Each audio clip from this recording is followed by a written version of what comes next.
let's see. We are live. It looks like we're live. We're feeding out to the people out there. If you're in the chat, smash the thumbs ups and all that kind of good stuff. Let's see. Yes, I can see there is a scroll. There is a scroll. All right, so let me do this. I want to remind everyone out there to go to hankstrange.com.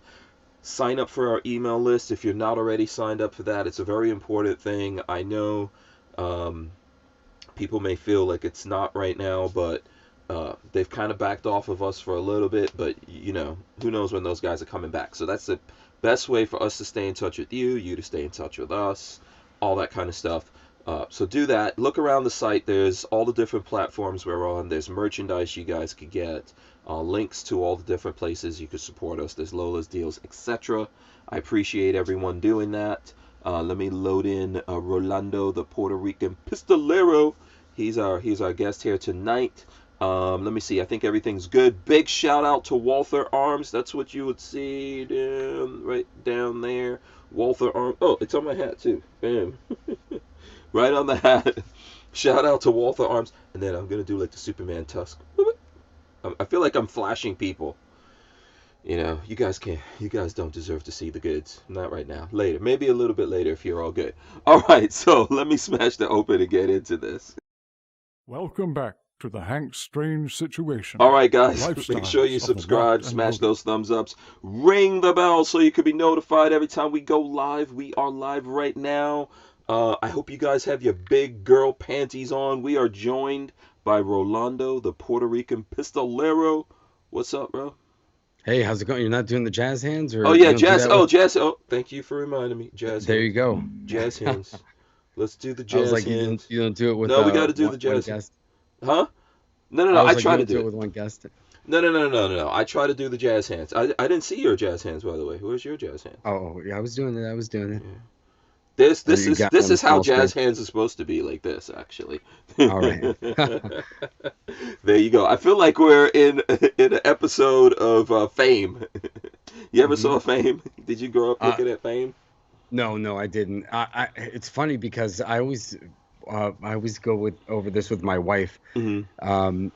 She grew up speaking more Spanish growing up than I did, but she grew up in Long Island and was raised there. But I grew up all over the place. I lived in Japan and all around.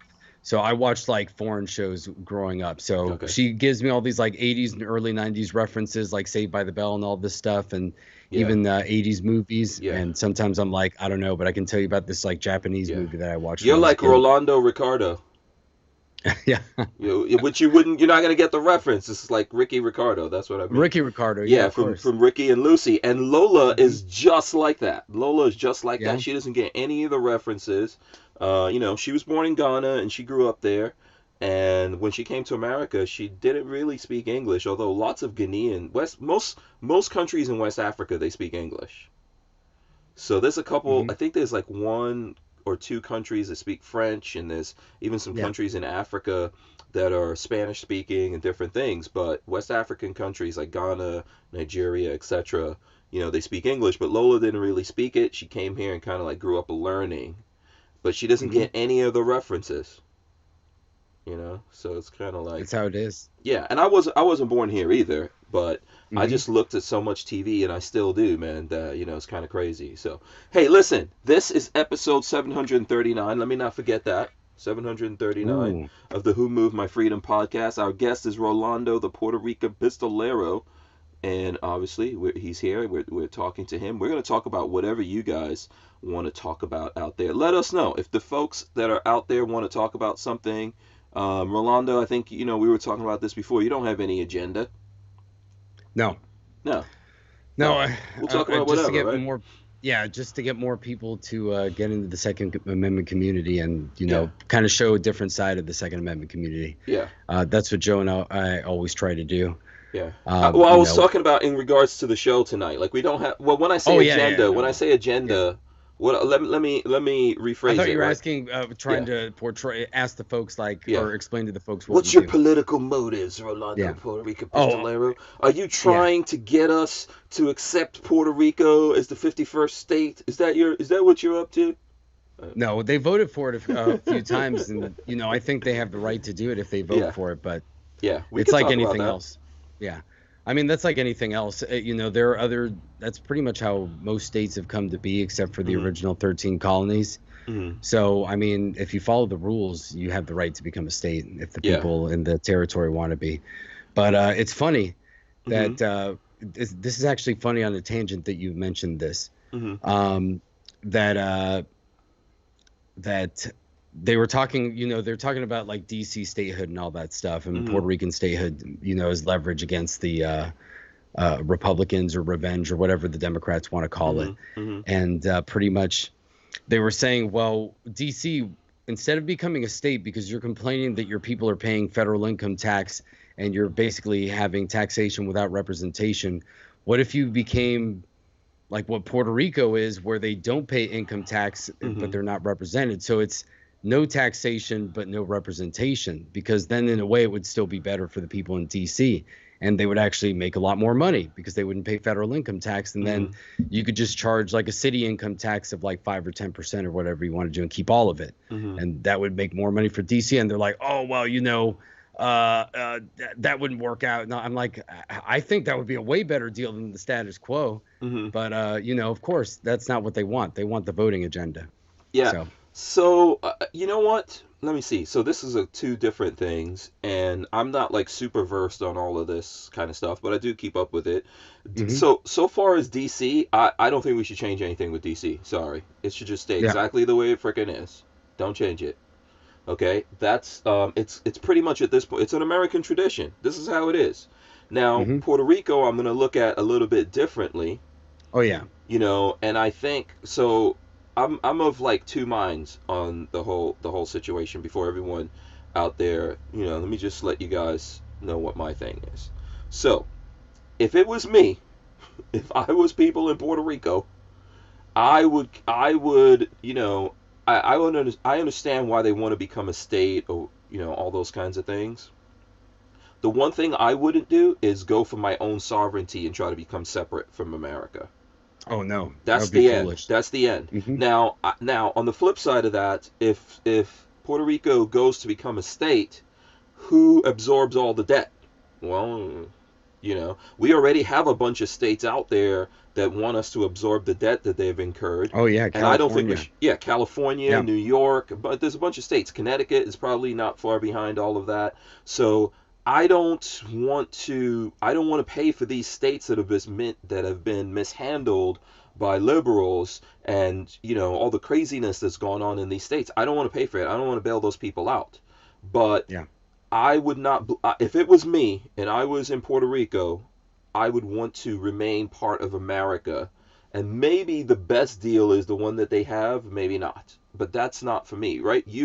The way I look at it, you have a better picture of that than I do. But I compare it to what happened to my parents.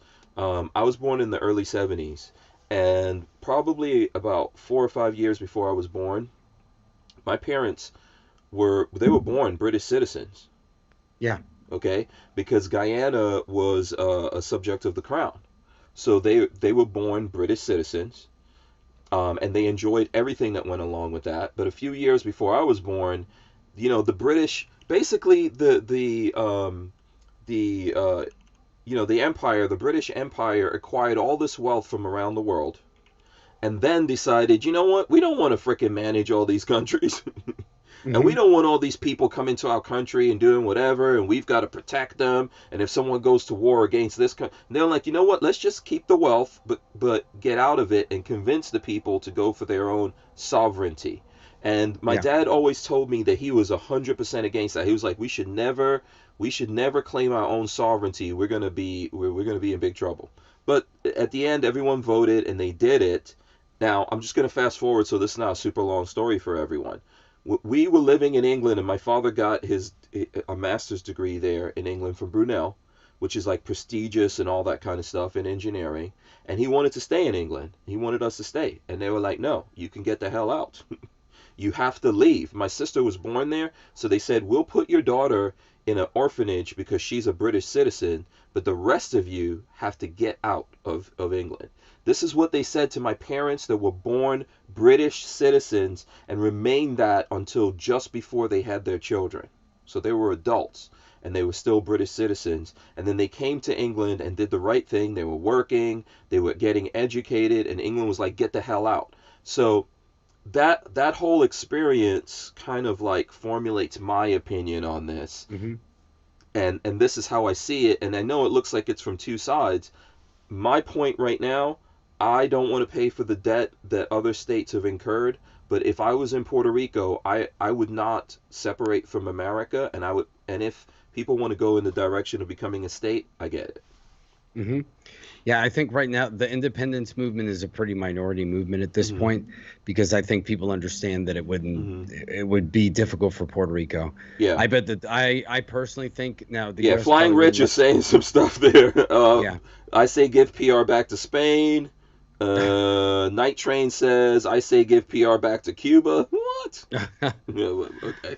But I think there's a few different things with Puerto Rico. Well, I think first the U.S. I don't think should allow it, because I think strategically the Chinese would try to do something with that, or if Puerto Rico separated, became sovereign. Yeah, I think they would try to buy it as land. That's what they're doing all over the world right now. They're doing like neo-colonialism, and I think that would be strategically a huge coup for them to do that. But I think the U.S. wouldn't allow it. It would be like a Taiwan kind of thing. It'd be pretty crazy.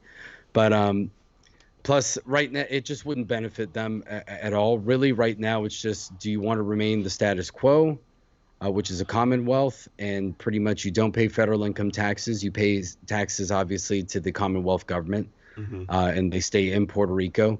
But you do pay for full Medicare and Medicaid benefits, but you only get 50% of that. So that's one problem where you don't get what you pay for in that respect. I think it would be fair to change that, because if you're paying for it, you should get the same benefits as everybody else. But if they want to stay in the other arrangement, I mean, maybe that's the price. The other price is obviously they don't have representation in Congress, and we can't vote in presidential elections if you're in Puerto Rico and you don't have residency in another state. So that's pretty much how that works right now. And there's a few other technical issues that affect it that are pretty stupid. Like after Hurricane Maria, because Puerto Rico is not it's not considered a state. It falls under the jurisdiction. Well, actually, it's in the Caribbean, but it falls under the jurisdiction of like mainland command instead of Southern Command, which commands all the Caribbean military forces. So during Maria, you had kind of like split jurisdiction over the Virgin Islands and Puerto Rico, and it made no sense because they were right next to each other, right? And so that kind of messed up how aid was. So there are just some logistical things that are issues. It also suffers from the same issue that Alaska and Hawaii suffer from, which is the Jones Act, which is pretty much one of the most stupid restrictions or whatever, regulations, whatever you want to call it, that you've got, which pretty much those states or territories can't directly import oil or other natural resources to them. They basically have to go to the mainland U.S. and then get shipped back out to them instead of going directly to them. So that leads to extremely high energy prices on oil and natural gas and all that stuff. I think that if you flipped that around and you maintain the status quo, it would help Puerto Rico a lot, because a lot of their expenses with energy would be reduced, and electricity is a huge expense on the island. Yeah. So, but that's getting really inside baseball. Yeah, and you know what? It's not 100% negative if we get Puerto Rico as a state. I mean, it's a beautiful place with beautiful people. The thing, here's what we should do. Here's what we should do that's even outside of the Puerto Rico as a state question, right? When states elect officials that mismanage the state, okay, and the state goes down the drain, the other states in the union should be compensated if they have to bail those states out. So in other words, we should maybe own some of that.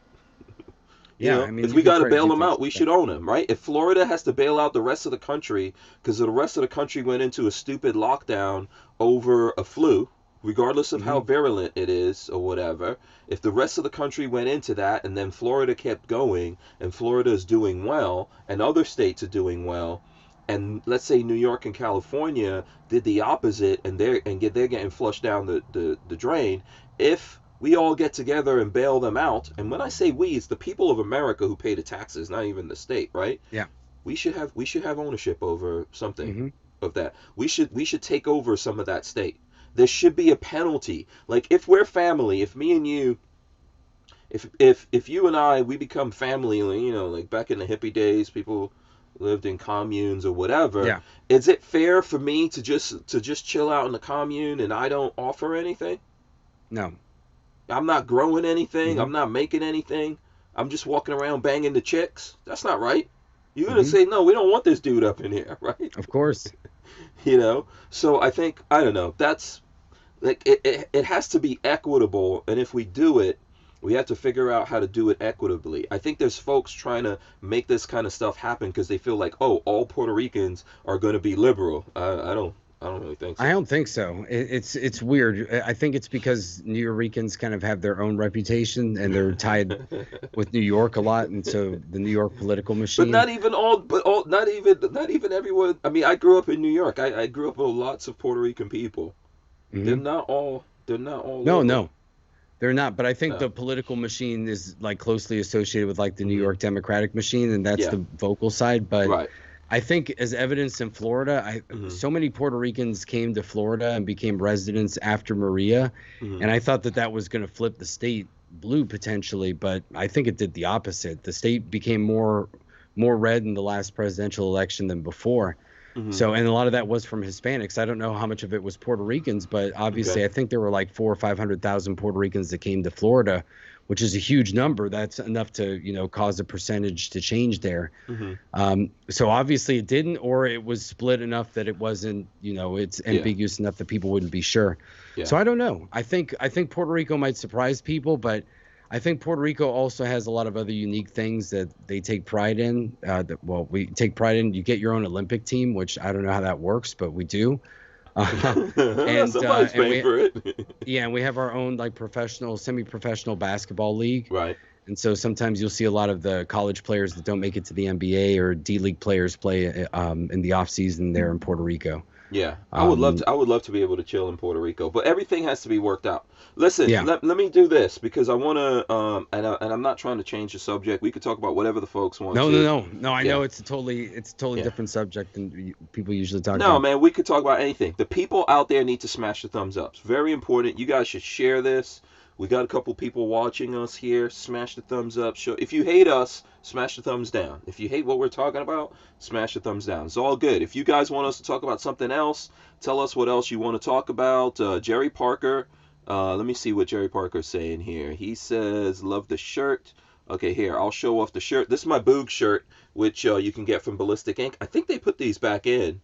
And then, of course, TUSC. We got TUSC here. And I think Richard Hughes was saying that he's a TUSC millionaire, which he actually is. That's funny. I paid him in some TUSC, so he is a TUSC millionaire. I am I'm pretty, I got a lot of TUSC. Let's put it that way. I don't know if I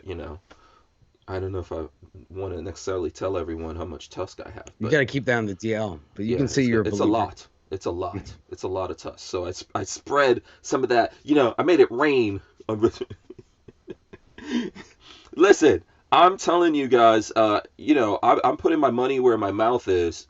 TUSC sponsors the podcast just like Walther does, but the difference is that TUSC is giving us TUSC coin to sponsor the podcast, and so we're taking that risk. That could be worth nothing.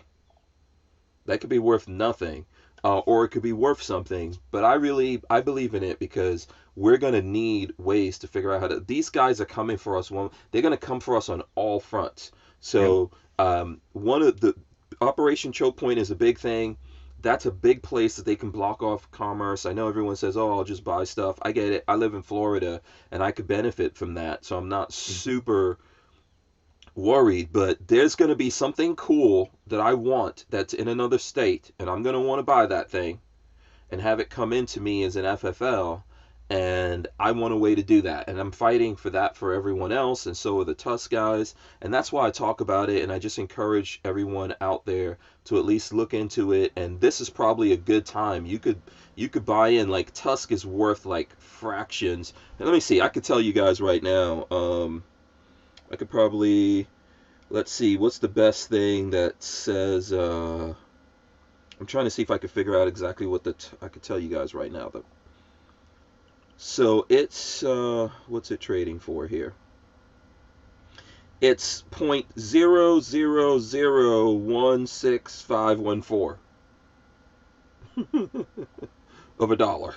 Mm-hmm. So if you got 3 zeros over, it's a fraction. It's not even a penny. It's not a penny. So that's the thing. So that's why I'm saying, hey, it's probably good. It's probably a good time to get to look at it. Put $100, couple $100 in there. And get into that thing. Scorched Earth, Firearms, Rod Mills. He says, Hank, you are not an elephant. You do not have tusks. Bro. Okay, if my spirit animal is more like a gorilla, do you have a spirit animal, Rolando? Killer whale, probably. Killer whale? Yeah, man. Really? Killer whales badass. They tear apart great white sharks, man. That's pretty awesome. Do you like swimming? Yeah, I used to swim a lot, big time. Okay. Yeah, I mean, I'm Puerto Rican. Cool. I like going to the beach and all that stuff. All right. I mean, I don't know if that's stereotypical, but I used to be like on the swim team back in school. Cool. When I was growing up. So yeah. All right. Not killer whale. Mm-hmm. Killer whale. I'll go for like gorilla. King Kong ain't got nothing on me. Mm-hmm. Kind of a thing. So let me just show this off too before it gets real dark. Look at that. That is my window. The view out the window. One of the things I love about living in the country is when I look out at my own property, it's like a park out there. I just love it. I know. I'm nice. I'm flexing. I feel I'm wearing a Hawaiian shirt. I'm chilling in my van. I'm doing a lot of flexing. I know. Someone's gonna chastise me for that at some point here. Probably Lola. Key Askey says Dodge to the moon. LMF. Oh, Dogecoin. Yes. Yeah, Doge. Are you in any of the coins? What's up? I invest in different stuff. I mean, I won't give anybody any like financial advice or anything like that, but I think if you got money to spare, it's like investing in gold and silver. If you've got like $500,000 that you can throw around, which it's difficult for some people, but for investing, that's not that much. And you can throw it into everything. Why not? Yeah. Spend a little bit of that money. Treat it as a long-term. Go ahead. Sorry. Yeah, treat it as a long-term investment. Some of them you can speculate and make quick money, but obviously that's a risk, but it doesn't hurt. But I say, do all of the above. Get physical metals and all that stuff and invest in normal things. But obviously the dollar, I don't know how long the dollar is going to be good. There's a reason that Bitcoin is almost 60,000. The dollar every single day is being devalued. Every single day. So every single day. It's only a matter of time. Yeah, inflation is real, and you could tell just like if you're 20. Well, let's say if you're 40 years old, think back to when you were 20, and ask yourself what $1,000 could buy when you were 20 years old, versus what $1,000 could buy today. Like I remember, I was just telling someone yesterday that I remember when I was 20, I was gonna buy, I think it was like a 1970s, like early 70s Camaro. I was gonna buy it for $2,000. It was in mint condition.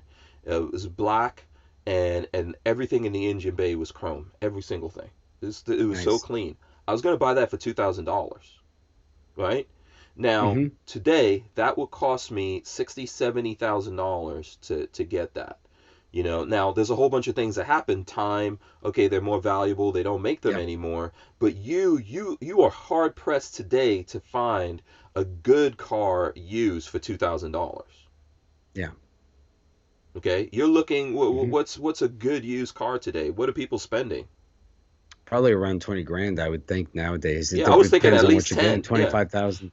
Yeah. I was thinking at least 10. Well, I just think, Yeah, well, I just think of like the economy cars and how much they cost now, because that's kind of always the baseline that I used. It used to be able to get like a Nissan Versa for like $9,900 or something. I remember they had those super cheap ones in like 2009 or 10. And now it's like you can't find a car like that. They're like $16,000-$17,000. So that's already like 50% more. Yeah, it's in that respect. Everything's forget changed. SUVs or trucks. Like you used to be able to get a small pickup truck in like for 20 grand. Now like a Ranger and all that stuff with barely anything on it's like 30,000 minimum. And it's just for the gun guys who are going to chastise us, right? AK-47. Oh man. Every gun guy, especially those old gun guy dudes, right? Nah, I'll never buy an AK. I remember I used to be able to buy those for $75. Yeah. Now, I don't know if that's really. Everyone tells me, like Walter's like, that's not really true. But let's say it was true that you could buy an AK completely built for $75. What is an AK running you today? AK-47. Oh, it depends. If it's a decent one, more than $1,000. I've seen them. Yeah. Inflation. Yep. This is the thing. There's not less guns in the world today. Like let's say we were talking about Camaros, right? There's not less of those 70s ones out there. There's not less. There's more guns. But they cost more. So inflation is like a real thing that everyone needs to worry about. And every day that's happening to us. So when it comes to money, I think you got to work. I believe in that. You got to work, right? So now I don't like working for other people. So I believe in like working for myself, which means you still have to work with other people. But of course. You set your own hours, but you work all the time if you're awake, pretty much. So I work. I believe in working, but you have to have like things that you invest in. People invest in the stock market, or they, I don't know, 401ks. You can invest in real estate. I do a lot of investing in intellectual property. That's what all of this is. Right? This to me is my investment in intellectual property. I create videos and all that kind of stuff. I was gonna do the stock. Are you on any kind of like stock market stuff? I did it before. Not really, not very much. Just regular retirement stuff and things like that. So I did the stock market thing before, like day trading kind of stuff. For a little while. I had like a little brief thing with that, and to me, this is my version of that. And then because I think if you're gonna trade in stocks on that level, where it's not like a 401k or mutual fund kind of thing, then you need to know about what you're trading about. So I'm in the gun world, and because it's buy low, sell high, right? So because I'm looking at the gun world, I feel like I could see where, okay, these are good deals, or I'm learning. I've like been bamboozled. Of course. Buying gun stuff. But I'm learning, so I can see things like, ooh, this would be cool. I'm gonna collect this or invest in this. I buy this if I see it cheap, and then I sell it. I have an FFL and all that, SOT. So, there's that. So now here's the big thing though. In the long term, when it comes to risk, in the long term, you can take big risks, and that's why I'm just bringing that back around to like cryptos. Or even for the guys out there because I have friends who will day trade. They'll have like $1,000 or $2,000, and instead of buying sneakers with it or something, they're like, okay, I'm gonna take this $1,000 and I'm gonna day trade. Even my sons, I think their friends were doing that too. That they got $1,000 here, instead of spending it on whatever you would spend $1,000 on, you can day trade with that. Like, oh, I like this stock, I think this is cool, and they get into those things. And these are risks you could take. If you lose everything, it's $1,000. I've lost money. I've lent $1,000 to friends that never paid me back. Right? You got to get over that. But you can do well. You do well. You buy into something when it's like pennies or $1 or something, and it goes up to $5 or $10. You get out. It's just that kind of thing. But you look at it as like long-term investments in your life. So when you get older, people will be like, oh, how come this guy always has nice stuff and doing things? Because Hmm. you always worked hard, you Yep. always made investments and stuff, and you had your long term things that you invested in. So that, Yep. yeah. Well, and like Appalachian Gunrunner brings up the Hmm. cost of it's hyperinflation. Hmm. So that's another thing, that a lot of people don't look at sometimes. Hmm. They're asking for like minimum wage increase and all that stuff. And it's like, well, your buying power is going down. So if Hmm. the cost of going to McDonald's used to be like $5 for a value meal, now it's like Hmm. $9. That's a huge increase. So Hmm. you're even if you're making $15 an hour versus like 10 or 12, are you outpacing that increase in price? No, you're Hmm. not. So you might, dollars wise, the number is larger that you're making, but that number is worth a lot less. Hmm. So, and that's a big problem that people don't pay attention to. So it's really like I'd rather make $100,000 a year, but then be able to buy a yacht with Hmm. like with it. Yeah.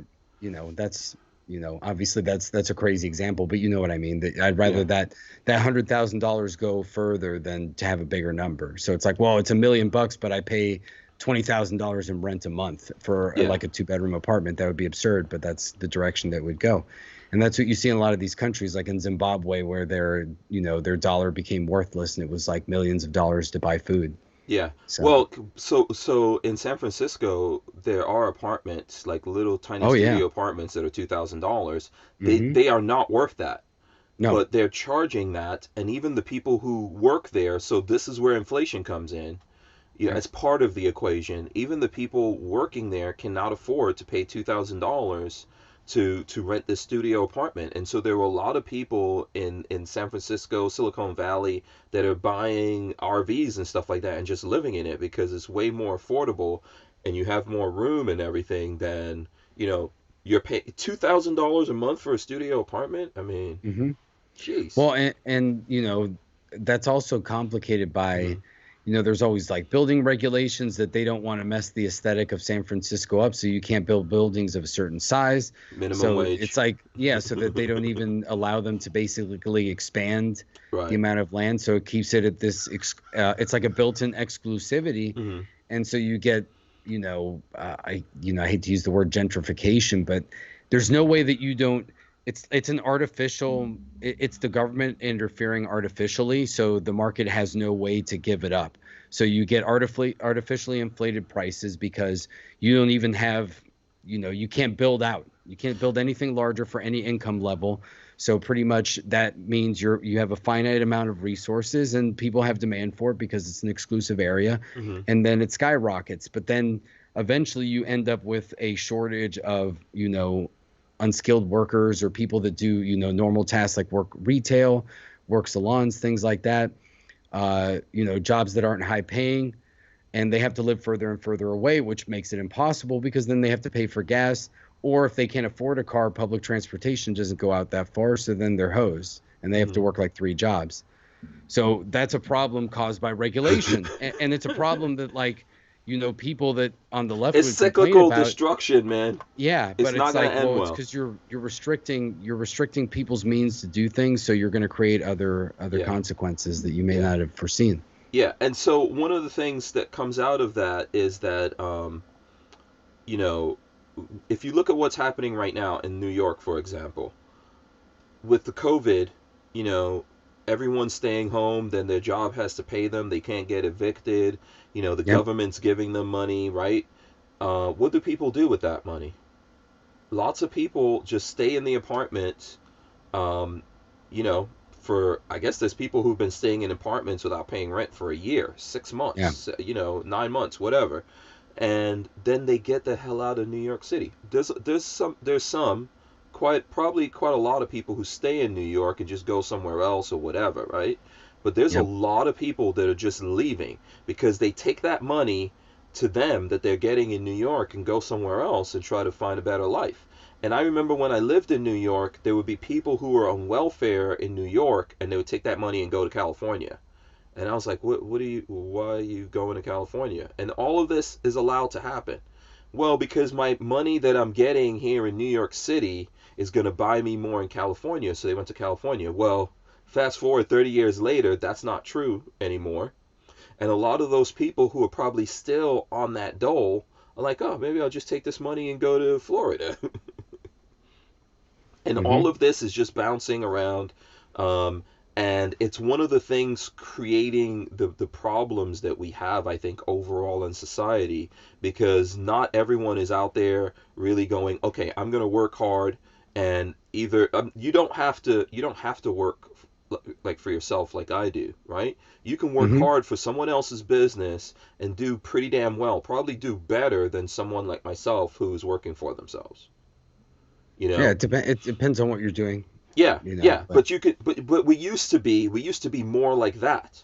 But mm-hmm. but this kind of system that's been around even before you and I, the further this goes in time, the more destructive it is because everyone's playing this game, and we were talking about it yesterday.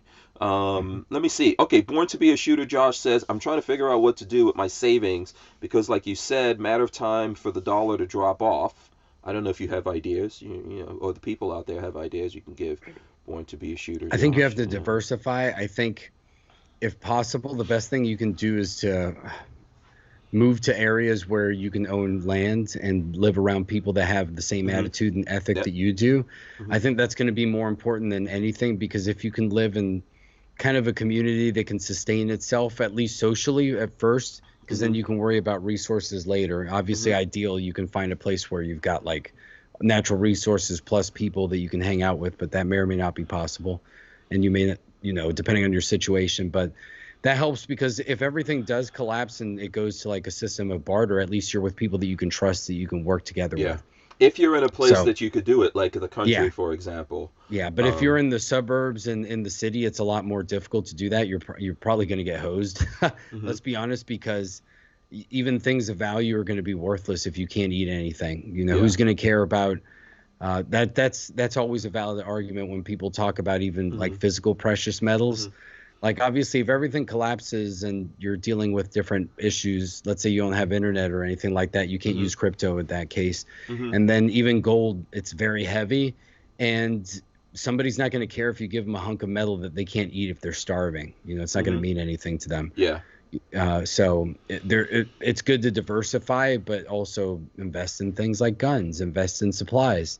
That's probably even more important in a lot of cases. Mm-hmm. Have emergency food.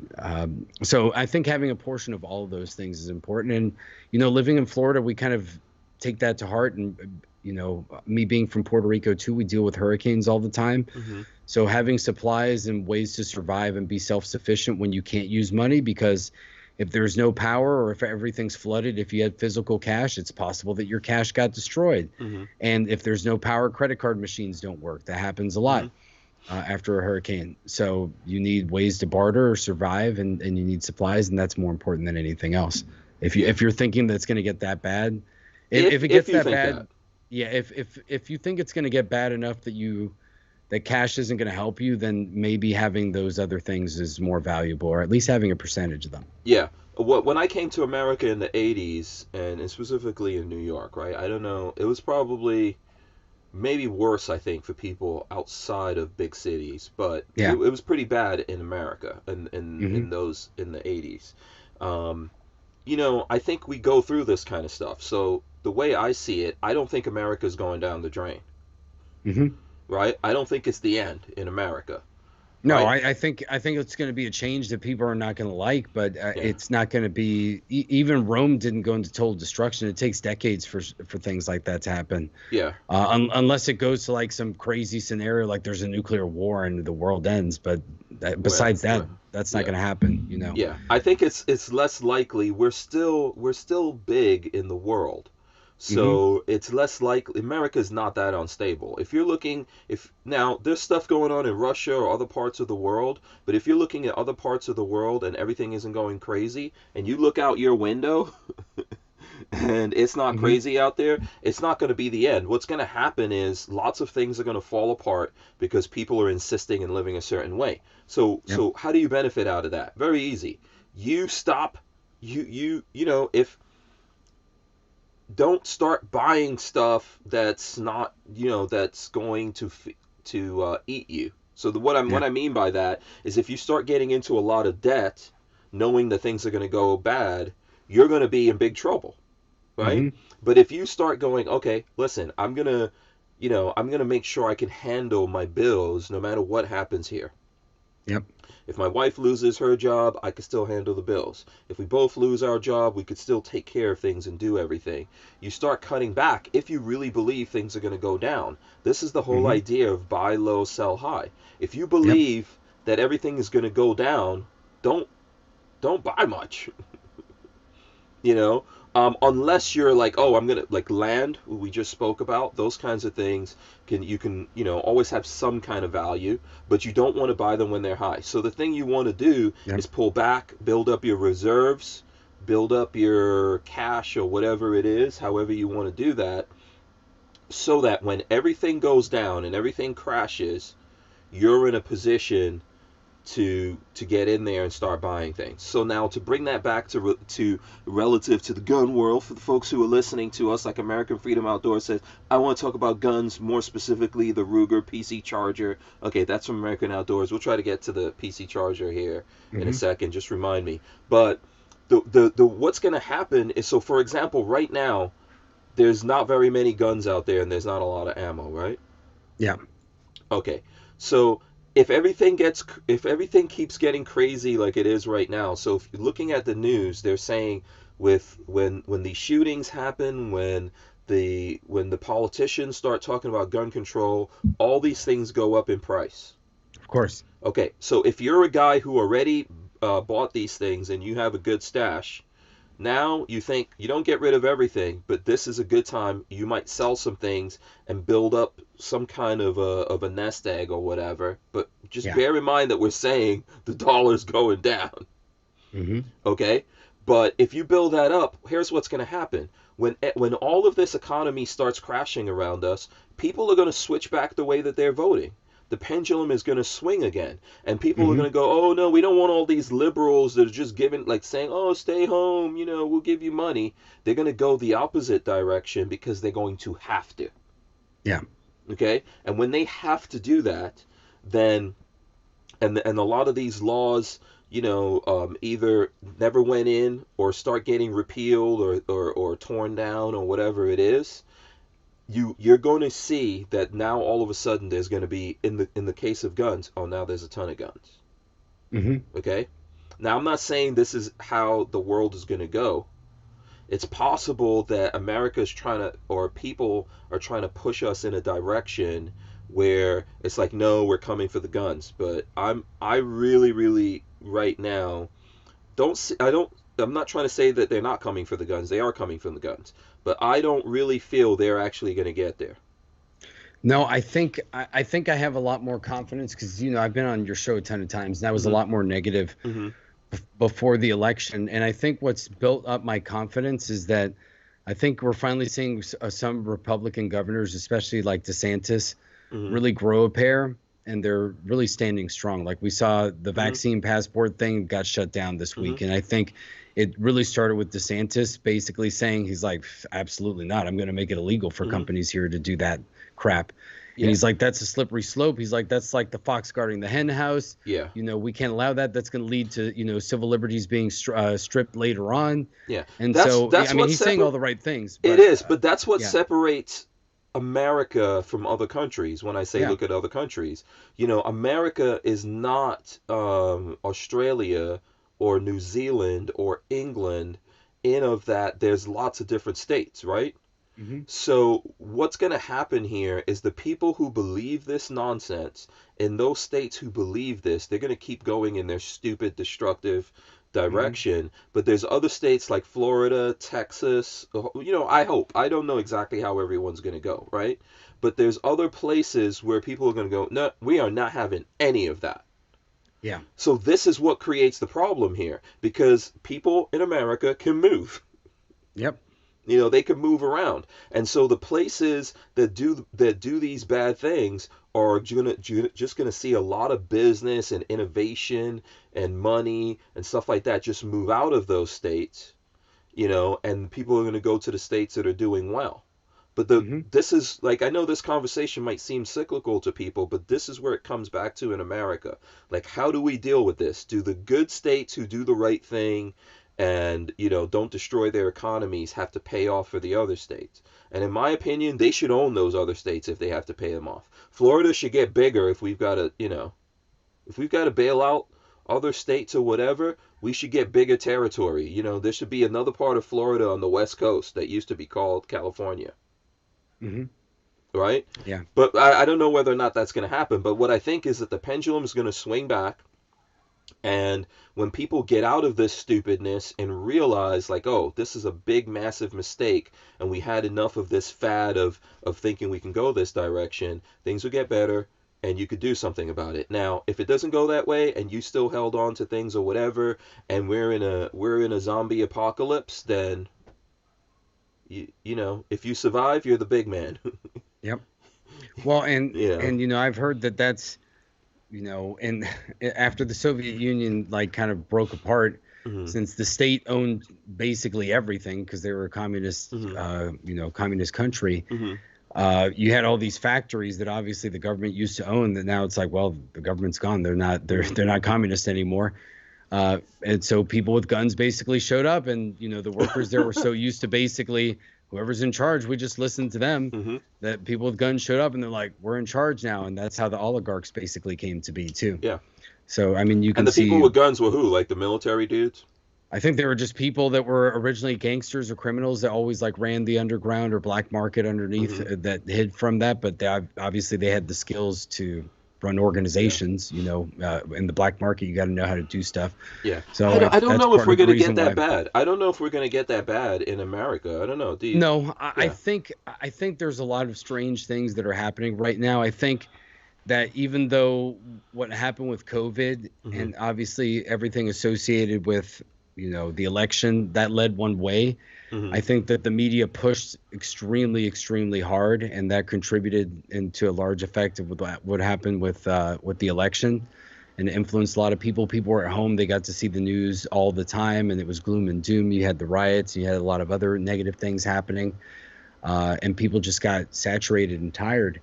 And now I think they're starting to wake up because it wasn't what they expected. Now they can't blame Trump for everything, and things are unraveling. And they're seeing a lot of hypocrisy from their own, people that voted for Biden. They're seeing the hypocrisy. No, and things are getting worse. Exactly. I mean, you can see what's going on in the border and the disaster that is. You can see how they're pushing everything to be about race. Yeah. What happened there? Oh.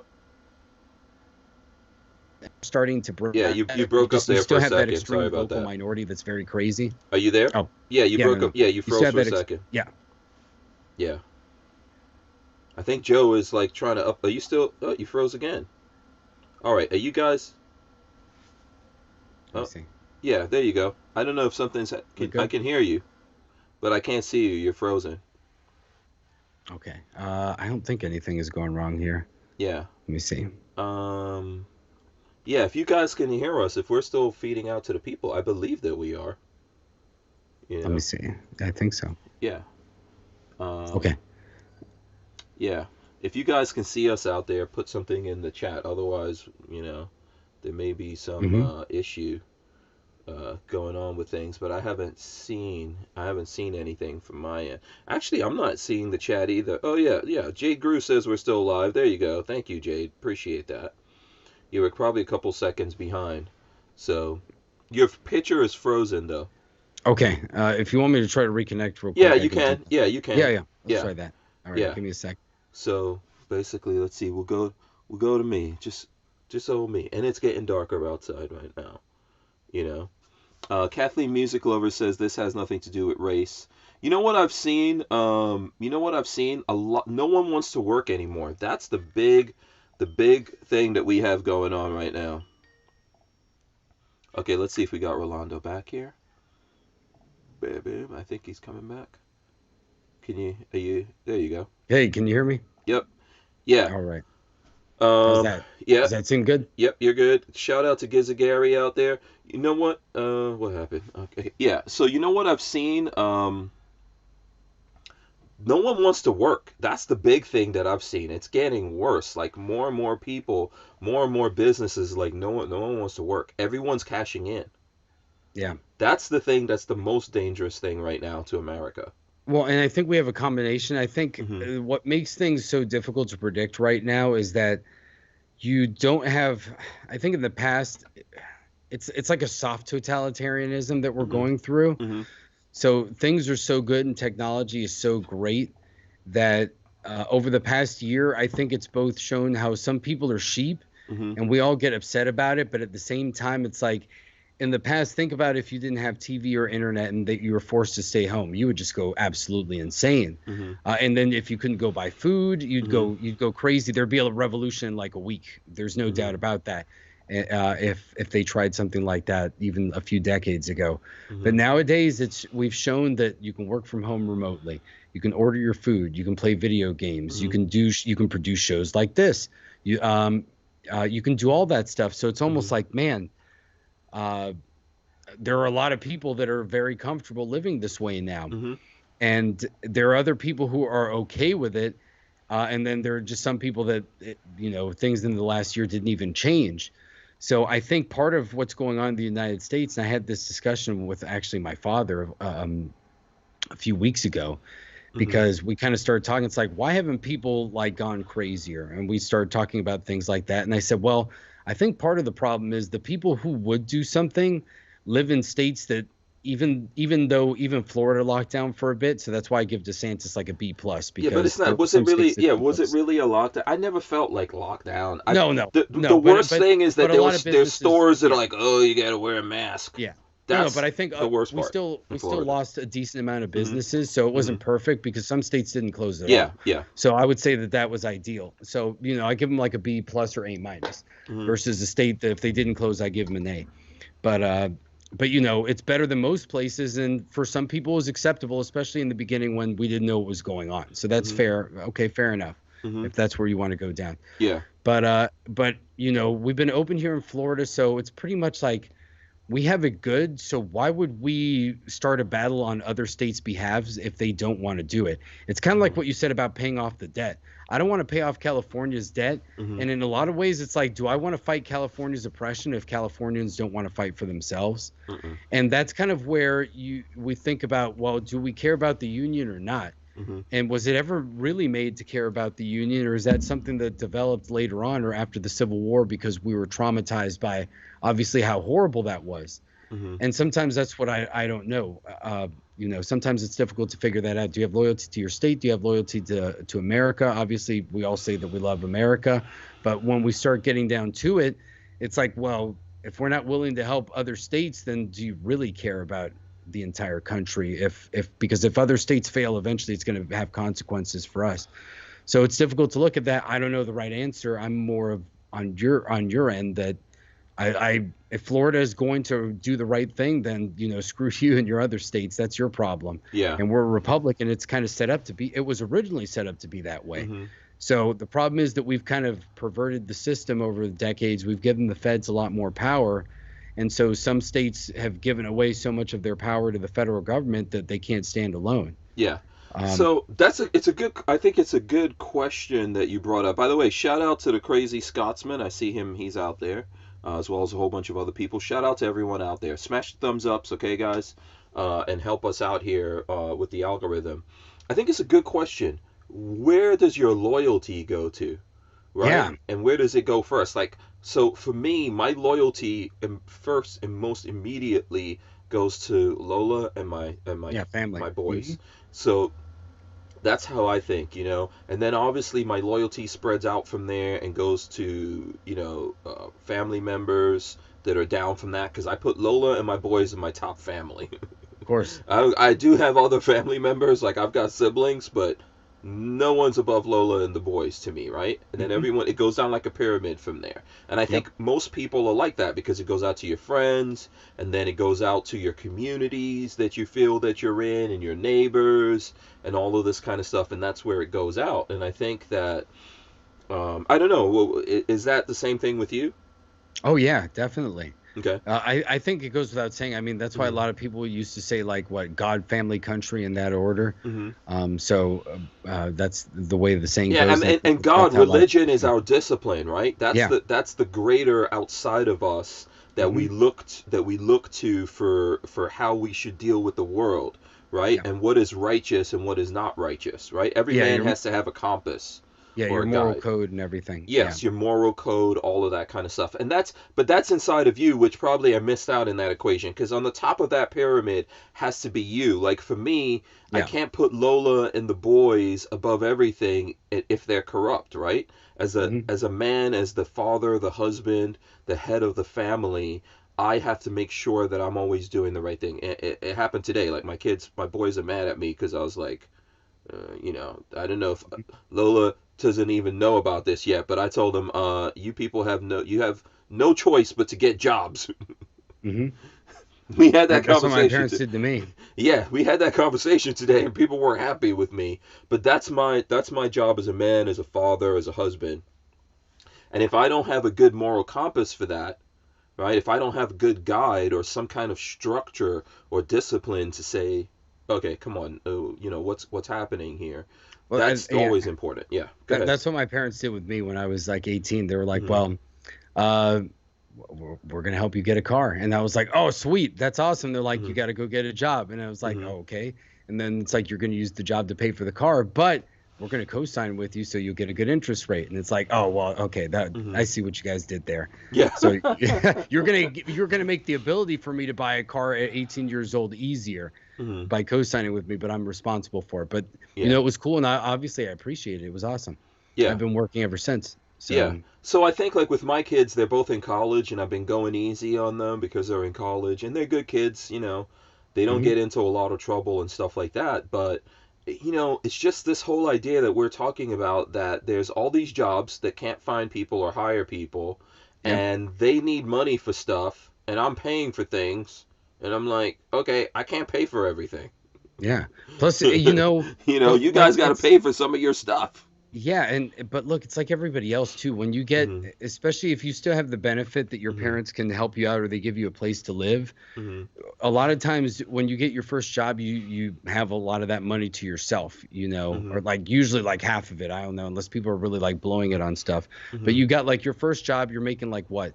I guess nowadays it would be like 10, $15 an hour, depending on what your first I job guess these is. days, yeah. Yeah, these days. When Yeah. I worked, it was like 725. When I Yeah, was I know working. Florida has a set thing, but I don't know. It Yeah, depends on where it is. but a lot of Yeah. companies now they pay more just by default because they know the Hmm. government. I guess to like keep the government from raising it themselves, they've just increased their wage. But Hmm. it's fine if a company wants to do that. That's awesome. Hmm. That's what we believe in.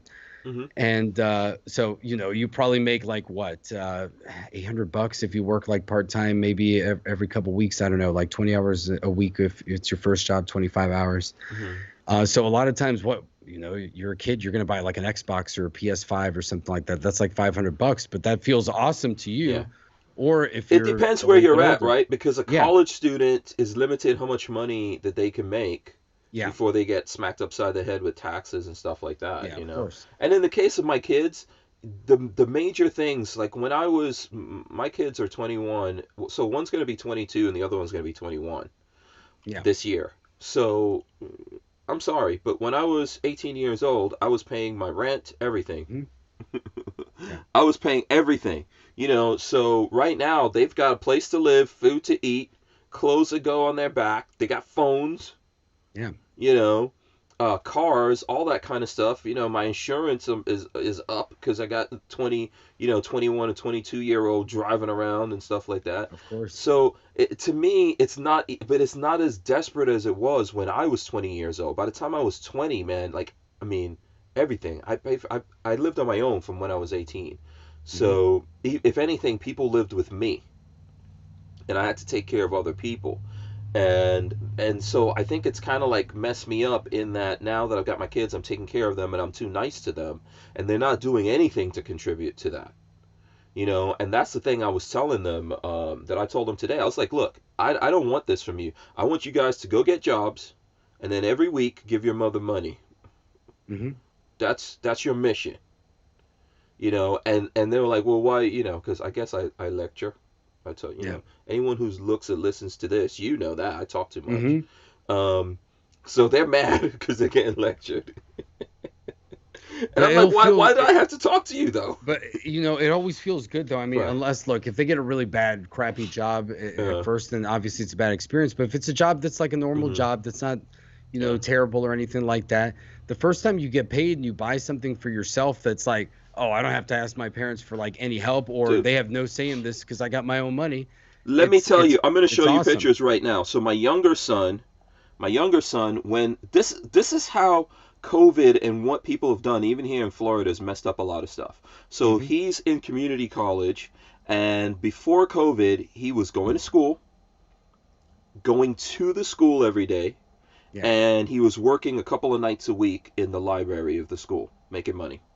So he had like 2 G's saved up. Okay, and let me see if I can run this in here. Let me see if I could do this. Let's see. Here we go. So here's a picture of his room and his computer that he built. So he built himself a PC with awesomeness and lights and stuff like that that he's showing off to me, right? I don't know how much of that. It was like a whole thing for him because he tried to trick me into me buying it. Yeah.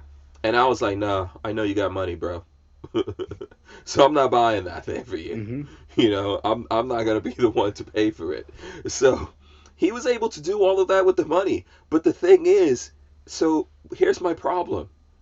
So now you don't have to go to the school. You're doing school from home, and all your hustle's gone. And he's mad because he had to spend money. So his money went down in his bank account, his own personal money, and he was like, oh, I'm looking for a job. I was like, I don't want to even hear that. There's so many jobs out there that they can't even hire people. But what they need sometimes is a kick in the butt. Yeah. And you need to be the one like, nope, that's what made me go live on my own at 18. Yeah. Right? I got that kick in the butt. For me, it was my mom. I was like 18 and my mom tried to she was mad at something I did. I think I had a girl over at the house or something. And she was mad about it and she tried to get the belt. And my mom was like this little Indian chick. So she tried to give me lashes and I grabbed the belt. I was like, yo, lashes are over. And then I realized like, oh, I gotta go. I gotta move out, right? This is man business here, Well, the way that I always say it and I tell people, it's down to literally the subatomic level that an object at rest tends to stay at rest. So even atoms are always looking for the most stable energy level so that they don't break apart and use the least amount of work. So literally it's down to our atoms that we don't want to do that if we don't have to. So you need something else to influence you to do work. That happens with atoms and things like that. They interact with each other. So that's the analogy that I use. It's like it's literally you need some outside force to a lot of times push you. So a lot of people are self-motivated, thank God. But even they had a spark or something that at least made them think. Maybe somebody didn't force them to do something, but like you, it was like, I don't want to deal with this anymore, or I want to have my own agency, so I'm going to start doing stuff. Even, that's why there are some cases where you see kids that do have parents that give them everything and they're like, you know what, I actually don't want that, I want to do my own stuff. And then they go off on their own and they become successful in their own right without relying on their parents or even mentioning it. So you get different people, but we tend to once we're comfortable, we tend to not want to leave our comfort zones unless something else influences us. So here's my thing, to get back to the question here that I'm wondering, right? Like where does our loyalty stand? And I think the question we got a little sidetracked, but the thing is we're having problems in America. So let's take for example the people in California. There's problems in California. Everyone can see that, right? The shutdowns, it was just draconian. People are going out of business. They're, just losing everything. There's folks out there, like we saw, obviously very publicly, Joe Rogan was like, I'm not going to do this. And he wasn't broke, but he was like, I'm just not, I need to work just to, have a purpose every day to get up and do stuff. He wants to get on the stage and do this thing that gives him a reason, to live, right? So he moved to Texas. Why why did people do that? And I've done it. I've moved out of states. So like I moved from New York to New Jersey, and then I moved from New Jersey to Florida. Why do people go that route instead of saying, "No, let's all get together and take over the state or change the politics of what's going on here and fire these guys or whatever"? What do you think is the reason for that?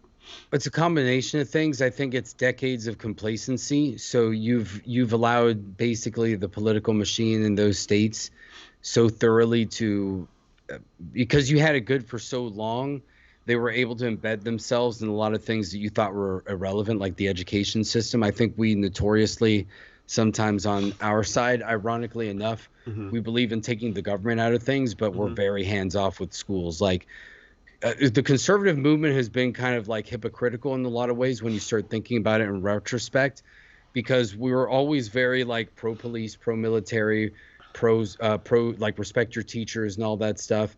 And when you start thinking about it, we're actually very much pro government, even though we believe more in independence and self-sufficiency. So it's ironic enough that and that we weren't just pro government, we were pro actually the most powerful parts of government, law enforcement, because they're the boots on the ground, the military, they have all the, you know, we believe in weaponry. structure. We believe in structure. Yeah, we believe in order and structure, but Mm-hmm. ultimately it's almost ironic because those things can be used against us. Now obviously the military is kind of the last bastion, but we've seen how that's been the last few weeks, that's called into question now. Yeah. But it's kind of ironic. So because we respect authority because we believe in those things and respect in the household and things like that, that I think we went into autopilot, and sometimes we take for granted that there are nefarious people that take advantage of, well, if you're not going to come in here and supervise things, then I'm just going to do whatever I want.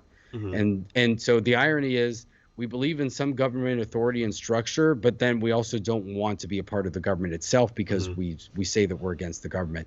So obviously that means that somebody else is going to take control of it. Well, you know what's weird? And we've already seen it a little bit, and we're going to see it more. If you look at other countries around the world where they don't have the Second Amendment as a guarantee to their rights, because I believe everyone on the face of the planet, every human being has the right to defend themselves. I believe every creature, everything that's alive has the right to defend themselves. The reason why I believe it, because it's facts. You know, it's nature, it's science, it's like undeniable, right? Yeah. But if you look at the countries around the world, which most of them, I can't think of another country where people actually have something like the Second Amendment. One does not come to mind, right? Someone out there could tell me if there is one. I think Czech Republic is on the verge, I think, of having something close to it. Oh, cool. That would be awesome. So here's the thing. Those people get mad and destroy stuff and have riots, and they're like, no, this has to end. You guys don't end this, we're just going to start burning everything until you end it. Now, here in America, in places where, you know, let's take New York out of the equation where you can't have stuff or whatever, right? But how come we've got guns? Yeah. Right? We have the Second Amendment. We have access to guns. We don't do that. Yet, at the same time, they're telling us, oh, but just having these things make you more violent. Well, that can't be true. Yeah, absolutely. Right? It just can't be true because we're not going, okay, that's it. Let's all get together and do this. Now, I don't know if we're ever going to do that. And I'm not saying there aren't things. Like, for me, I know there's a line like, hey, if we actually get to a point in America where the people running the government go, we're going to ignore everything, right? They control the press. They're going to run everything. They're going to push down whatever we say, and they're like, that's it, the end of guns, and we're coming to get them.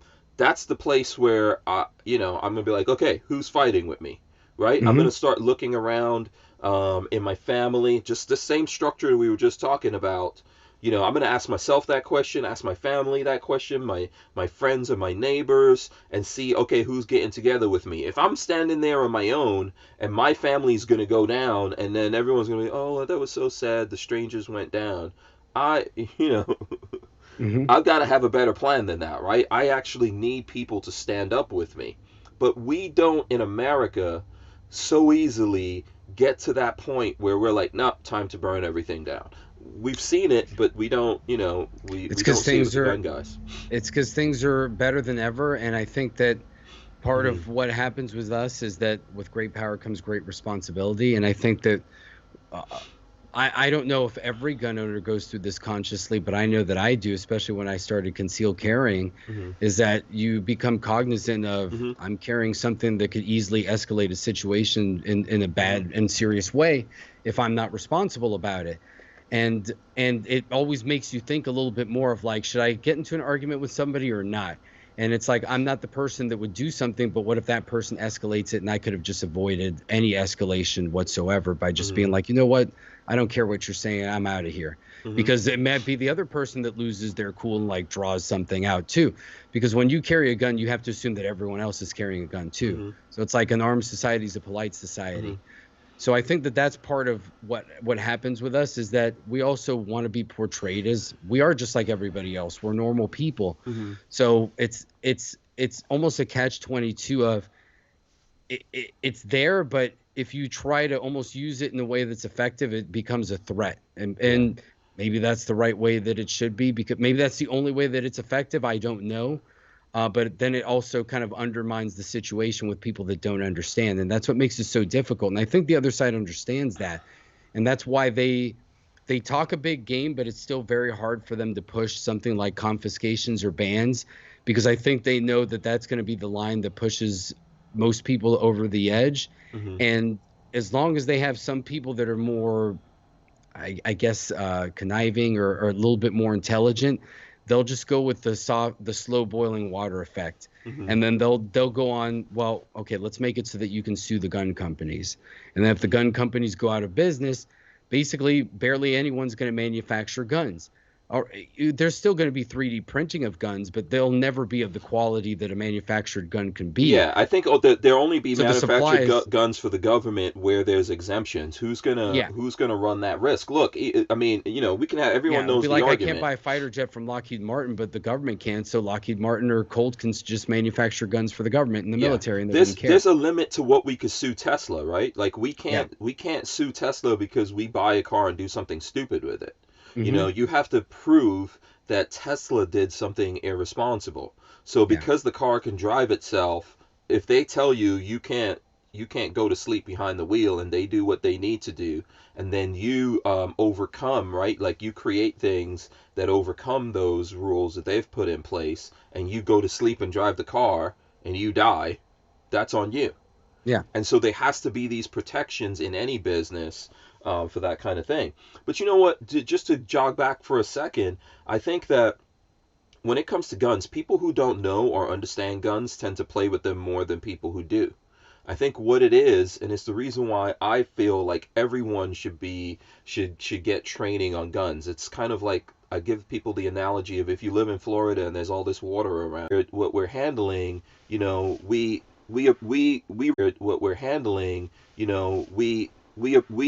respect it more, right?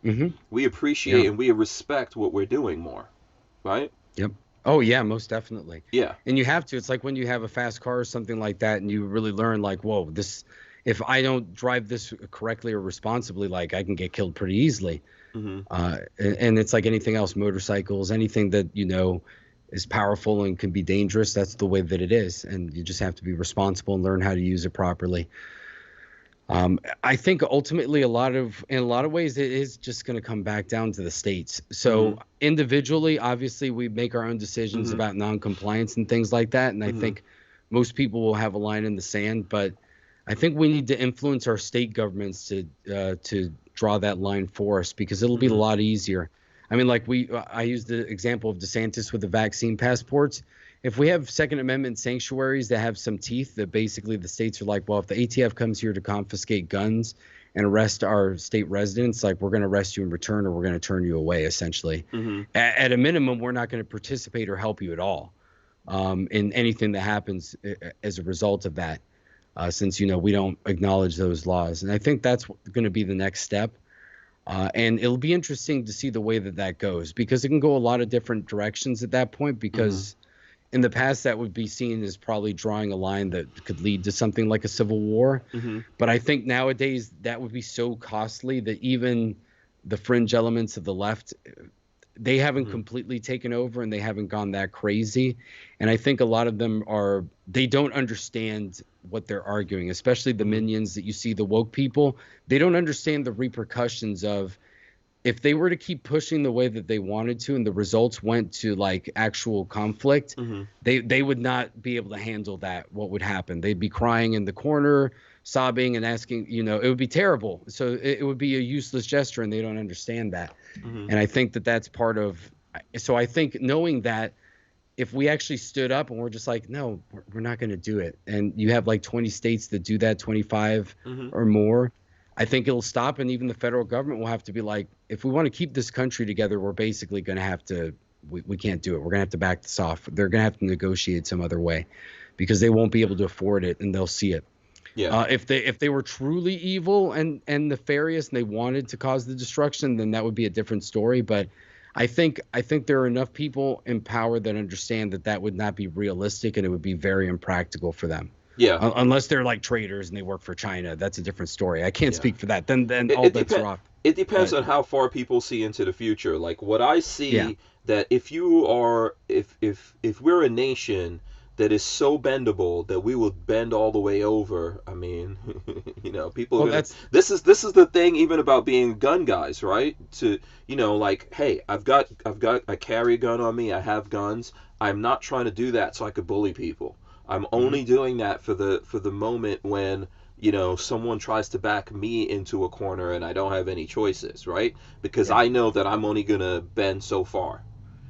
I understand it. So if there's things that happen, like I see when I look at people who don't understand, like there's a lot of videos out there. I see Mr. Guns and Gear putting out videos, of these kids who don't understand what they're actually dealing with, right? Yeah. So they actually pull out guns in front of they're even shooting at each other and missing, and they don't understand what they're dealing with. I think I see the world in a different way, and I understand what it's capable of, but I know that it's this thing that I believe in over many other things, because it's that one thing that will give me a backbone and a spine if the government decides, no, we don't care what your preferences are, sir. Yep. This is what you're going to do now. This is how you're going to live, and this is what your job is going to be. Because there's an end to this. There's no way the government just wants us all to stay home, and we don't have to work, and we just get money, and we just get to do whatever we want to do with our lives, and then we're living like we're in friggin' Star Trek or some nonsense, right? Mm-hmm. There's no way. There's an end point to why they're pushing everyone in this direction. It depends on what you believe. Mm-hmm. I mean, let's say that they, what's the one thing that they push, like the Great Reset and global warming and all that stuff. So if we want to get really conspiratorial, let's say that they seriously believe what they believe. Let's say that they believe in global warming, that the world is going to end. Mm-hmm. If they do actually believe that, then I don't, there's no justification for what they would be doing, but I would make sense that if you feel like there's a finite amount of resources, we're going to run out of them, the world's going to get out of temperature, what can we do? Well, let's create a crisis that causes the economy to collapse. Maybe there's a war involved and you have less people, or you make them reliant on the government, and then we can make things more efficient. Mm-hmm. They won't be able to drive anymore. They can't fly. Because if it's that bad, then you basically have to stop all these things. And so you have to find some plausible way that the people will slowly start agreeing with you. Mm-hmm. And why not just make them afraid of doing anything? And then they'll always stay inside. They won't want to travel. You've given them infrastructure. You've empowered the companies that provide them with entertainment on the internet, and they can deliver them food, that they can control the message. And you've created like an all-in-one encapsulating thing that now you can push people to do whatever you want. Mm-hmm. And if you believe that some sort of disaster is going to happen, then you can make them unite against that. Yeah. Obviously, I don't agree with that, because it takes away people's free will and you're lying about everything. Mm-hmm. But if they do believe in that, then it makes sense. If they don't believe in that, then they're just doing it for nefarious reasons, or they're incompetent, which is sometimes true. Yeah. Sometimes we confuse things that are happening for like some evil plot, but sometimes it's just a lot of stupid people doing things just at the same time. Shit. Yeah. Yeah. Or it's just, I've heard other people say that it's not like a huge cabal or something that controls America. It's just a lot of greedy people. And so sometimes they make deals in the short term that come bite us in the butt later. Yeah, a Like, you know, zeitgeist of self-destruction. yeah, that's what it Yeah. is. Like, okay, let's help like Iran-Contra, things like that. Mm-hmm. Let's give people guns by helping the Colombian drug cartels. Well, now we have drug problems in the United States. Yeah. But in the short term, it seemed like we were solving one problem and then we created another. Or let's give weapons to the Mujahideen in Afghanistan to fight against the Soviet Union. Then 20 years later, they're using that against us. So it's like sometimes it's like, why do we make decisions that seem to be stupid or undermine us later? Maybe they are just stupid and people are just greedy and they know that they're politicians for a short amount of time. So they make deals for themselves and they don't really think about the long-term repercussions. And that's why our policy sometimes seems like it's all over the place. Yeah, I think, there's the question, right? If we could draw out a scale, and try to figure out like where on the so let's say maybe the middle of the scale is 0, where that's everything that's happening is completely accidental. That would be 0. That would be complete balance, the way I see it. And then on the one end of that scale will be negative, like this is the most evil reason. So let's say, for example, there's aliens and their technology is better than ours, and they want to feed on the planet Earth because people are delicious, right? And our leaders have decided, you know what? People are delicious. I don't want to get eaten, so I'm going to prepare everyone.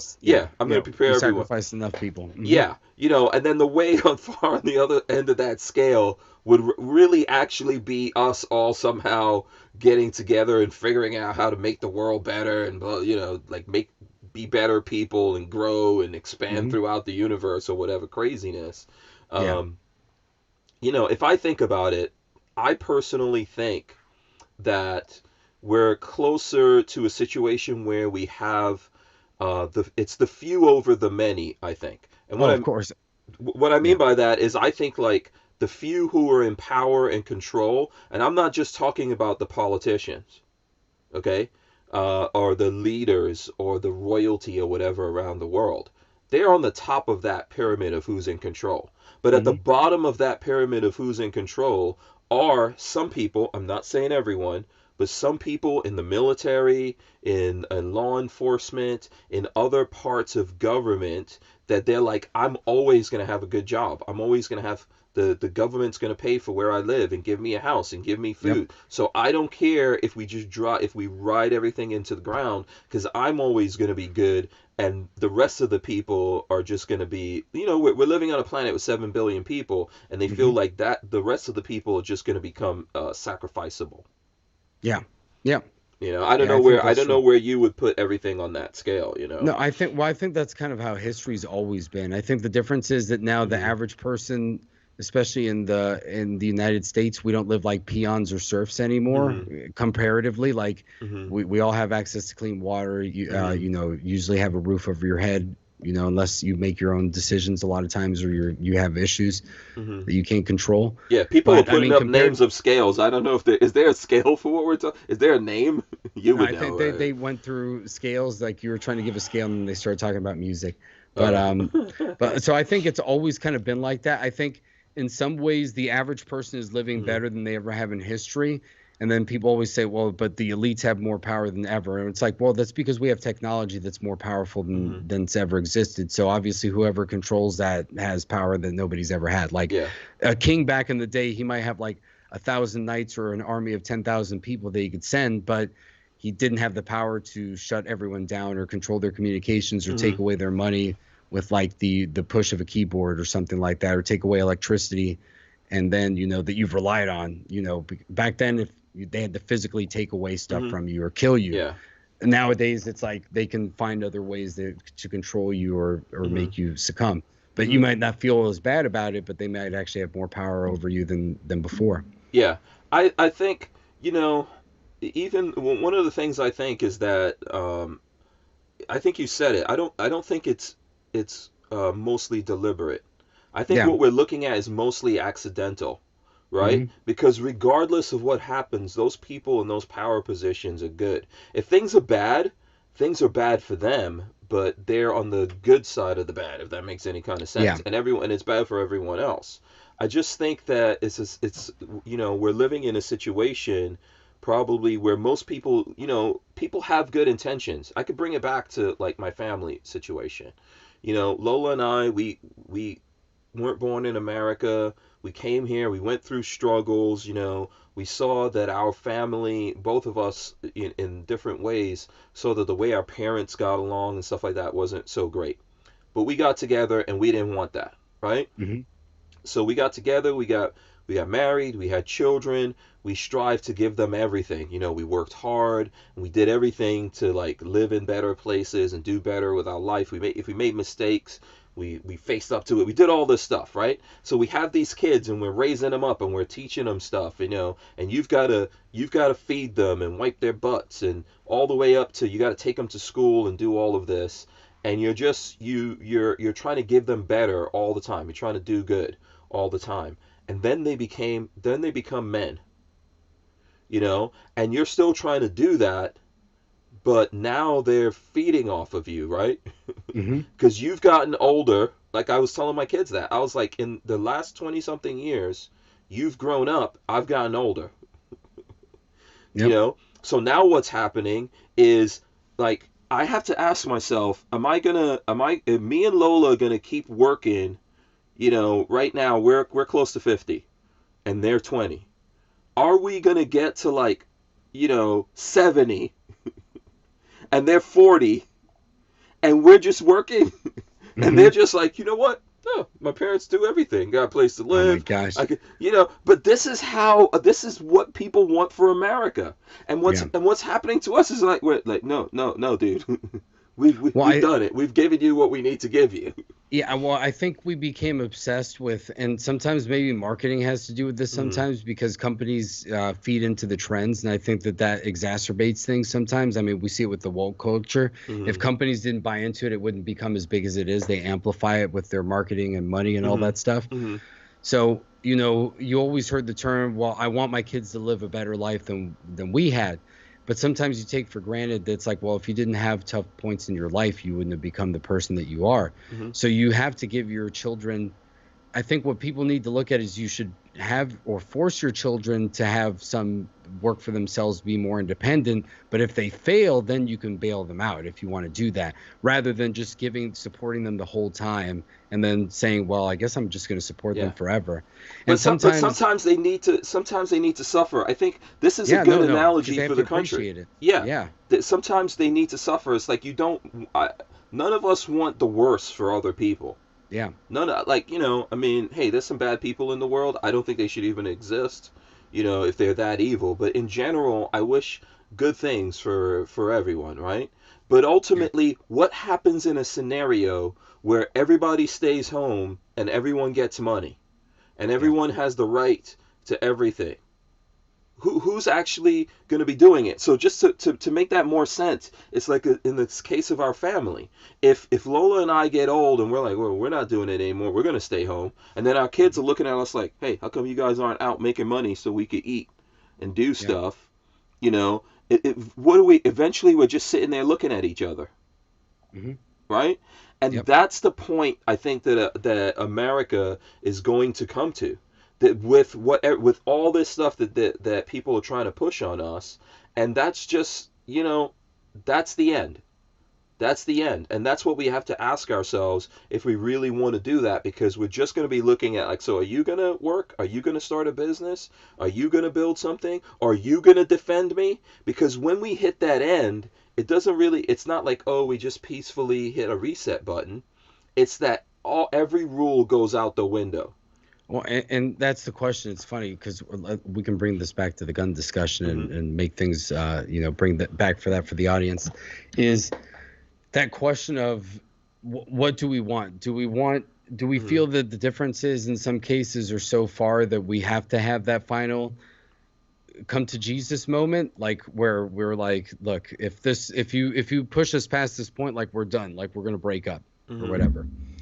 And whatever that means, that could go different ways. But let's say that breaking up is the ultimate the worst thing that can happen. And however that is, whether it's ugly or it's just like peace out and we sign some papers and that's it, 50-50, like a divorce, you know, I can't say, nobody knows how that would work out. But when it comes to gun control, it's like, do you want to slow down the death, or do you just want to get it over with and go for broke, and force that final confrontation? And, what you mean when people say that they want gun control because they want to save lives? No. Okay. I mean, like some people that would say that maybe they want to compromise on certain things, and then because it's like, well, they're going for 100%. Like, let's take HR 127. Obviously, that's not going to pass, I would think, because it's so crazy that even the leftists know. It's like, what, confiscations if they got to register? Like, we can't do that without grandfathering. Like, they know that's crazy. But at least they throw that out at the table so that when they can only get like 5 or 10% of that, then it's like, oh, see, we totally compromised. It's like, well, why isn't our side trying to do the same thing? And I think that's the annoying thing, and that's what. Oh, sorry about that. The cat is complaining. Yeah. She wants her out. Her mom's not home yet. No, her mom's not home yet. Oh, okay. Joe usually gets home around this time on Thursdays. But do you have to walk the cat or something? No, she just likes attention. She goes outside on the balcony and all that stuff, so she's pretty independent. But there are times when, you know, and she gets angry when I speak loud, or when I'm talking to people. It's pretty funny. She's like, do I have to smack someone? Yeah. So, I mean, that's what I'm talking about, where it almost feels like, you know, we always try to come up with this compromise and all that stuff. And it's like, is the better strategy to pack up our ball and go home, go all the way, or, you know, a compromise? Obviously, I'm on you should bring up everything that you want to the table, and then your strategy after that is they concede to you. So you say that you want to repeal the NFA, and then their counter, the minimum that you would accept, is taking suppressors out of the NFA and not having a waiting period. You can just purchase them like anything else, or eliminating background checks altogether. Oh, I see where you're going. I think what I would say with this is, if we look at what's happening right now in the political climate of everything that's happening, the folks on the other side of this discussion are not reasonable. So in my mind, you don't negotiate, you don't talk to anyone who has lost all sense of reason. And what I mean by that is from the Second Amendment, right, which gives us the right to keep and bear arms and says it should not be infringed. How many infringements do we have right now? Like, so in terms of laws, how many laws do we have in America that are thousands, each it's tens of thousands, right? Maybe 20,000 or something like that, right? If you talk to people in our circles, they'll say, okay, it's like 20,000. Let's put the number there, right? Okay, if we're there, there's no reason. Exactly. There's no reason. There's no sense of reason. So it's the same discussion with immigration. You know, people are like, oh, well, you know, America should just be open and people should come in here. Hell no. Yeah. This is my thing, and I'm an immigrant. So I don't think, you know, do you leave your property open? Do you leave your house open? Can anyone just come in your house and do whatever they want to do? No. You know, this is not how it works. So if this is how you think about it, to me, you're not being reasonable. If we're a country and we're trying to deal with something, and on one hand, you're saying, oh, anyone could come into America, they could do whatever so for example, right now, one of the things that makes everyone pissed off, and this big thing on the news, is what's happening in Georgia and some other places where they're putting laws into effect saying you have to show ID to vote. Yep. Right? Biden is saying, nope, that's racist. If you're trying to get people to show ID to vote, you're racist, because people that look like me and you, Rolando, we do not understand. We don't have the mental capacities or understanding or money or something like that. Well, look, to have ID. Well, and look, here's the example that I use. I live in a city in Florida where I think it's like a 70 or 80% black, and you know, basically the entire city council, the mayor, and everybody is black. So we went to vote in the local election. Everybody there was black. Everybody was showing ID. Nobody was complaining about it. So clearly, do minorities have a problem with ID? This is a city that's controlled completely by minorities, essentially, and nobody had any issues. And they asked for ID when we went to vote, and they looked it up. and they saw that we lived there, so that we could vote. That's pretty Yeah. easy. They don't want people from the other town to come and vote for stuff in this town. So if you can do it on the local level, they're just disingenuous. That's the problem. It's not logical, and I can show you how it's not isn't. logical. I'll show you how it's not logical. Well, I mean, with the Second Amendment, they're okay with showing background checks on a fundamental right and ID. So if you can restrict that fundamental right, why can't you restrict it or regulate another? You know? I mean, you know it. You know, yeah, we all know it. It's ridiculous. You're saying, oh, these people have to go through background checks. We got to close all loopholes. You know, we've got to make sure they're doing all of this. We got to hold those guns for like 30 days. So, okay, how about we hold the votes of people for 30 days? Okay, how about we make everyone who votes have to go through a background check? Forget about ID alone, because if I go buy a gun, I've got to show, you know, ID. I've got to, you know, if I'm in Florida, and so I don't necessarily have to do this, and I'm a FFL. But what I'm saying is, the average person out there, they go to vote. I mean, they go to buy a gun. They have to show ID. They have to fill out paperwork, right? They have to pay fees. You know, and then in places, they're like, nope, and you got to wait 30 days. Well, that's racist. That's racist. Why do they have to do all that? They probably can't even read. They definitely, why do they have to show the ID? You know, but no. On this thing, we're thinking this way, and on this thing, we're thinking that way. Then we are not talking reason. No, we're not. And if you want to talk about it differently, and look, the other side will look at this differently, but let's be honest. The fact of the matter is, I would say that voting has more consequences on your fellow citizens than obviously you owning guns. Because if you would use guns or anything else to murder or hurt somebody, you're breaking the law anyway. You voting doesn't break any law, but if you vote a certain way, it's going to affect your peers. If you vote for one party that has completely different ideas than the other, or if you vote for taxes at the local level or regulations like that. Me owning guns, as long as I'm being a good person and moralistic, it's never going to affect you. It isn't. Because I'm not going to use it to hurt anybody unless they're coming to hurt me. You know, so that's the only time. So if anything, we're not capable. We're not capable of knowing the future, and it doesn't matter. It's not the future of what you're going to do with a car. Someone doesn't go, oh, well, you're capable of killing a person with this car, so you can't have it. They don't say that, right? You know, when you're going to get married and have children, they don't go, oh, well, you're capable of killing your wife and your kids, so you're not getting married. Yeah, exactly. We don't do that. I mean, if I go for a job, I'm capable of stealing everything from that job. They don't go, you know what, we're not going to hire you because you're capable.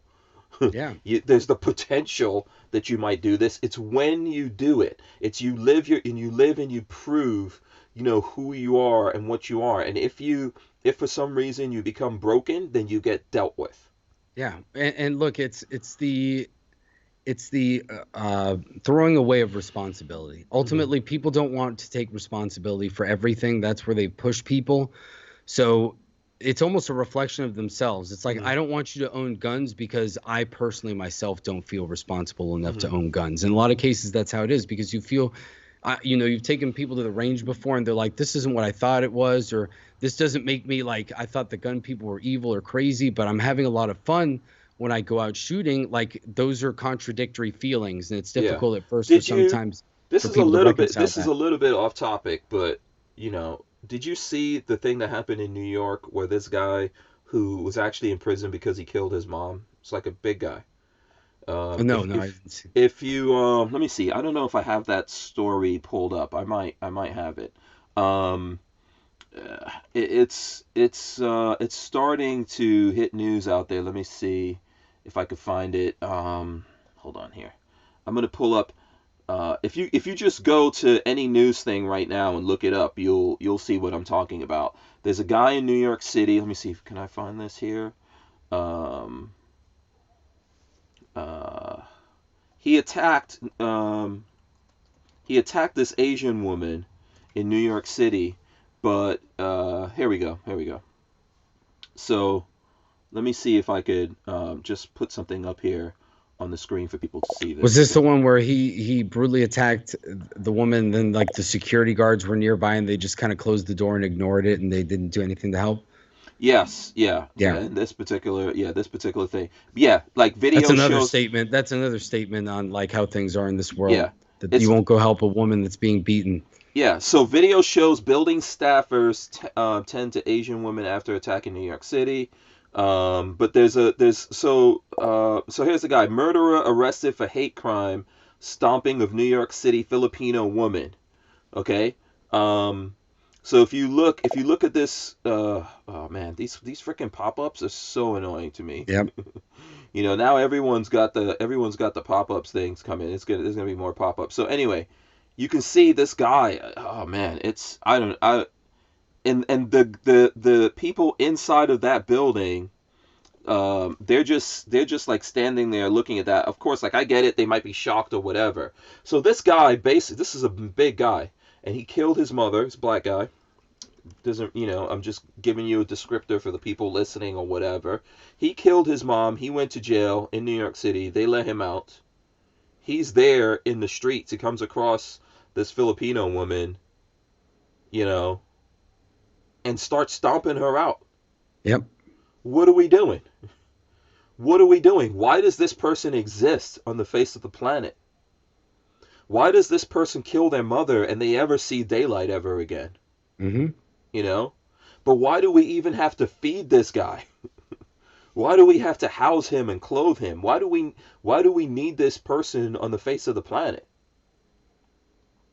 That's how it is. I mean, sometimes it's funny that you should sometimes make, people always talk about, because I'm always for, I guess I'm more libertarian when it comes to like felonies getting rights restored and things like that, because I also believe that it's like if your crime is so bad that you need to lose all your rights, then we just need to make the consequence much worse, or make the minimum consequence much higher. Yeah. So I think for things like that, we need to make guaranteed minimums on things like that life in prison probably.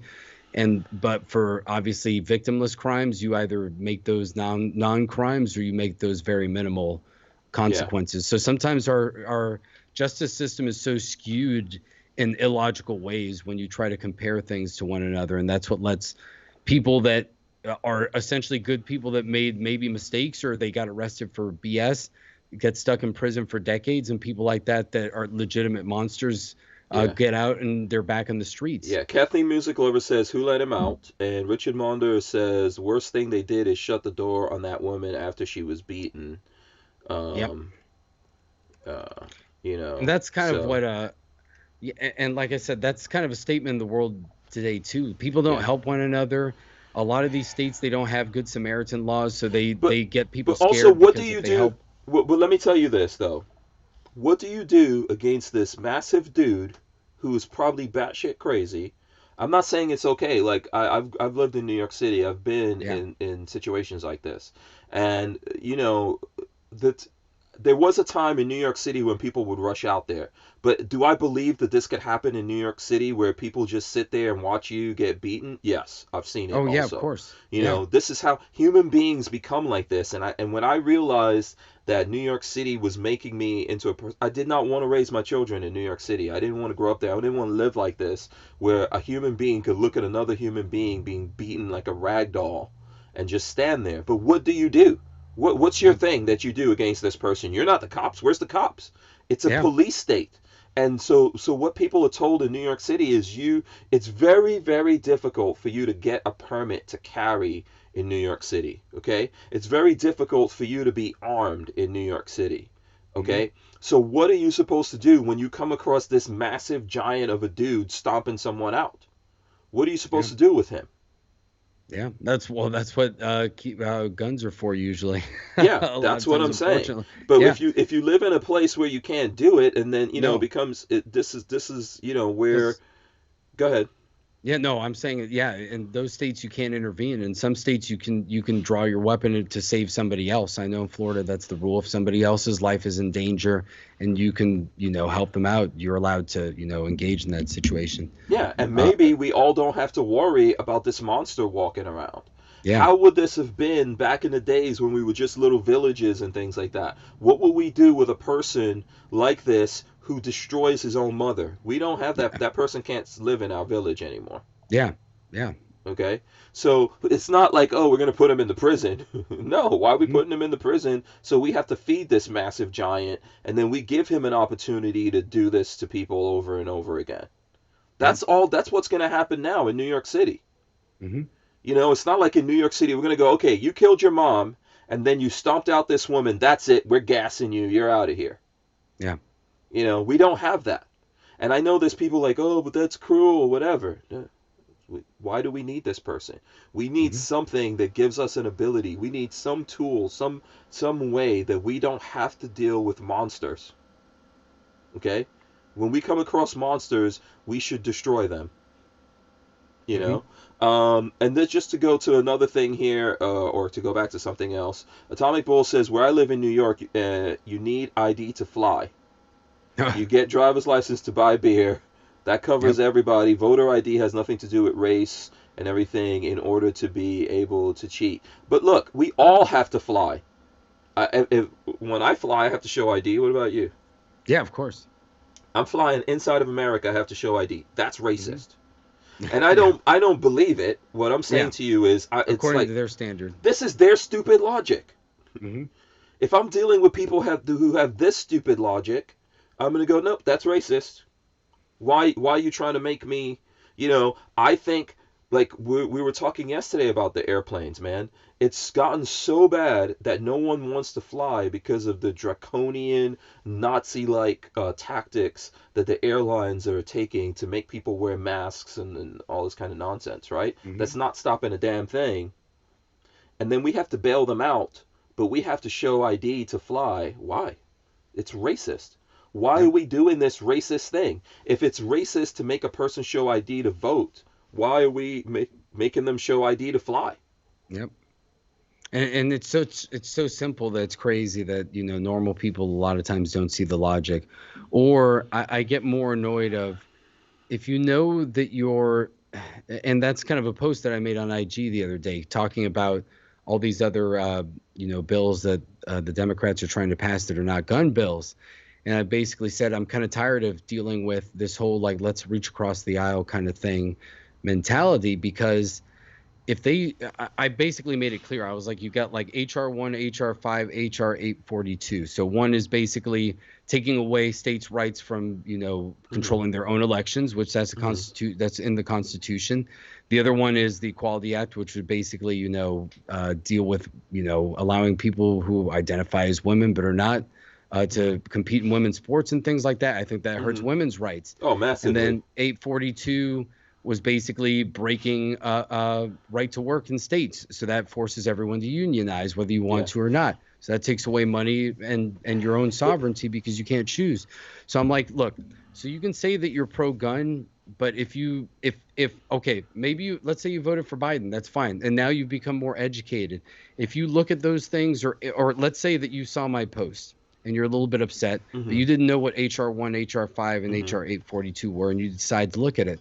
If after you read what they do, Mm-hmm. you still say that you would vote for Joe Biden, or at a minimum, you could say that you wouldn't vote for Trump, that's fine. But if you still say that you would vote for a party that believes in those things, then I don't care if you supposedly like guns or anything like that.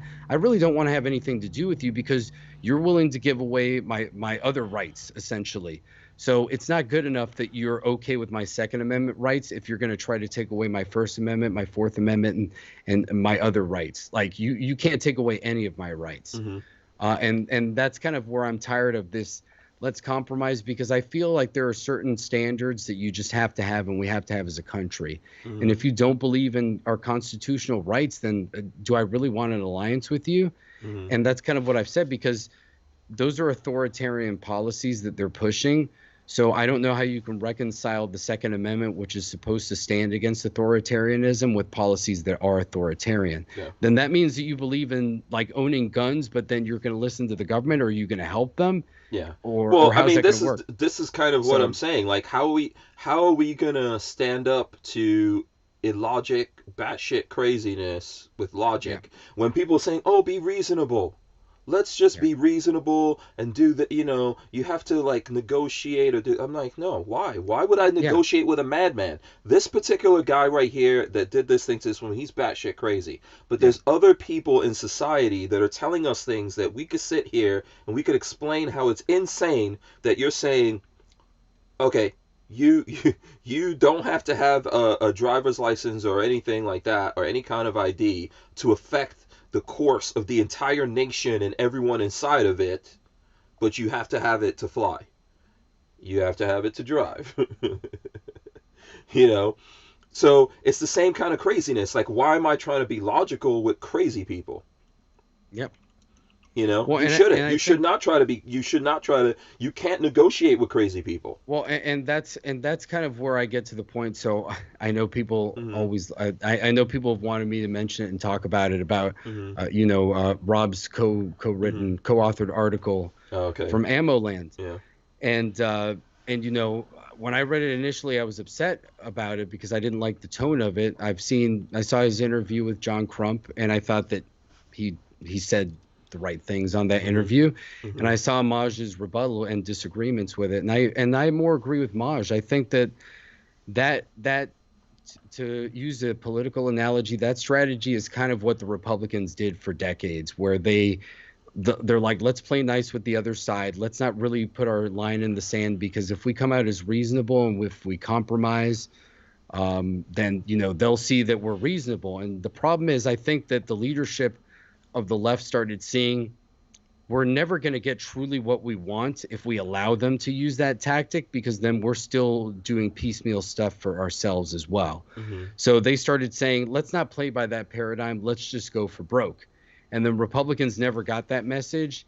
And just being the nature that we are, for a long time, conservatives were probably like, now obviously you can say politicians are snakes and they lie, so that's a different story, but I think as voters, we kind of saw the logic for a while. It's like, let's act like adults.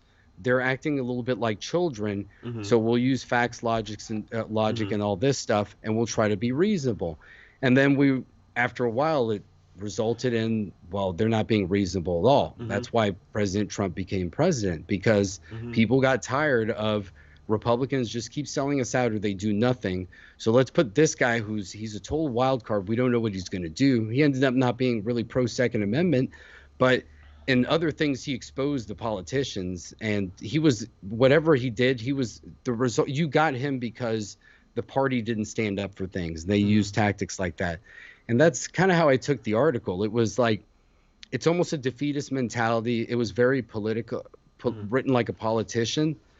I've respected a lot of the work that Rob has done, but I think that here it kind of undermines things. And coming from the perspective of the way that my wife and I do things, now obviously, look, Rob's been in the gun industry for decades. He helps a lot of people that I think are. He was here longer before me or you. I can't argue that. Right? And he's done great things for a lot of my people that I respect in their organizations that really do help the Second Amendment, like Maj and Tony Simon and Edgar. But that doesn't mean. But that doesn't give you. That doesn't give you license. No. Or that doesn't give you immunity or protection. If I said something or put out a statement as crazy as what he put out there, I would expect people to jump on that, right? Oh yeah. And if being, someone asked me what's the definition of sanity and insanity, if you say something, if I do something or say something that's wrong, and everyone calls that to my attention, which they should, it's like, who's really your friend? The person who will tell you that your breath stinks, or the person who knows that your breath stinks and doesn't tell you? They don't do anything. Well, and what I was saying is, I kind of wanted to bring it full circle. I'm sorry, I wanted to bring it there. I was almost going to say, despite, obviously the good faith and the goodwill of what he's done in helping other people in the community, I think it almost undermines the work. And this is where kind of initially where my wife and I kind of took it. I said, we've had success, and obviously, like I said, we're not big in any way or had the reach that he has. He's been doing it longer. So I'm sure that he's converted people to gun owners and done a lot of good things in that regard. But in our targeting of like people in our demographic, we really push on the freedom principles and you being able to have the freedoms that you want and being able to own the things that you want. And so we're teaching people to be uncompromising, and they don't even realize it, because we're just teaching them what it means to be an American and not be unashamed of it. So pushing a compromising role while other people like us, Maj, are pushing an uncompromising position, especially the demographics that are usually not really in the gun community historically, I feel that it really undermines our efforts in a lot of ways, because you're almost contradicting it, because it's like we have people like us, people in the black gun community that are really pushing freedom, these principles that really are what America is all about. And then you have positions like this that are really almost compromising on that message, and it's almost contradictory, I think. So you know what? Here's what I have to say about this thing. Like, I don't want to beat up on anyone for that matter, right? No, of course not. But I think that if we really want to do something, and we want to make changes and make changes for the better, right? We have to change the way that we do things. So inside of the gun community, and lots of other communities for that matter, there's this kind of thing like, oh, if someone's in here and they're one of us, we're not going to say anything bad about them. So does that mean you have to hold people accountable? Yeah, are you going to let them do whatever they want to do to you? Are you going to let them just like take and do whatever, and then they could come to you and go, here's my license, I did this for 30 years, I was good? No. The thing is you could have done this for 30 years, but now you flipped and you've gone over to the other side. Yeah. I'm sorry. I'm not going to personally attack you, but guess what? You went over to the other side, and I'm going to make it plain and clear and simple that you're over on the other side, and I'm going to disavow you. Yeah. Okay. And look, and that's what I think. That's what I think is happening here. And even as we're talking here and doing the show, there's things coming in like, Rob's here. I'll tell you something. I'm going to tell you what I'm getting from people out there, right? That now he wants DRM controls on 3D files. Oh yeah, no, you don't want to do that, because then that. So this is all stuff that's breaking, and I don't know anything about it, and I'm not going to get deep into it with people here at the end of the show or whatever. But that's something coming to me from a very good source, saying that he wants to do that. And when him and I would because he was mad over what I put out when I read the statement, and he was texting me, and he was like, oh, look, I've done all this stuff for 30 years, and look at all that I'm doing for 3D guns. And I was like, what does that mean? You're not a pioneer of 3D guns. Sure. You just jumped on that bandwagon recently. And this is the point that I'm making to you. At some point here, we have to be able to identify who's with us and who's not really with us. And it doesn't matter what kind of good... Look, I could do all kinds of good stuff, and if I go out there and do something really bad, right? Oh, yeah. You got to disavow me. Of course. Okay? Yeah. And I'm not saying he didn't like take anyone down or hurt anyone, so far as I know, right? But this is something that is incredibly detrimental to everything that we're fighting for, and it's going to become even more important as time goes on here, just because of how deliberate that message was, and how crafted that message was, and where that message came from, and exactly what's happening right now in this period of time, and what we're fighting against, which is expanded background checks. Yep.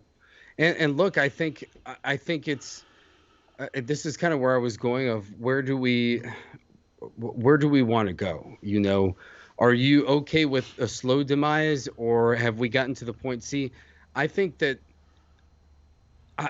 I would see that, and maybe a lot of people won't agree with me on this, but I think that we've reached a point, and I'm more confident with our governors now, that if they were to push like an AWB, I think that like DeSantis would say absolutely not, and I think a few other governors would say unenforceable. But if he doesn't, guess what? We're in Florida, and ultimately, I don't know where else I'm going to run to and hide from this. So if DeSantis goes for any kind of nonsense, or the politicians out there, if they do it, it doesn't care how much I like them. No, we're gonna take a stand against that, and we're gonna like kick you out of office. We're not gonna vote for you, and if it comes down to it, we're gonna fight. We're not going to give up our guns to you. I guess the question that I have is, what do people prefer? Do they prefer the slow demise, or at this point, I'm almost like, let them show all their cards and do what they're going to do, because if we allow them to prolong it, then they will get what they want at the end, because they will play over the course of years, make it so that let's say that they can put gun companies out of business because they allow them to get sued.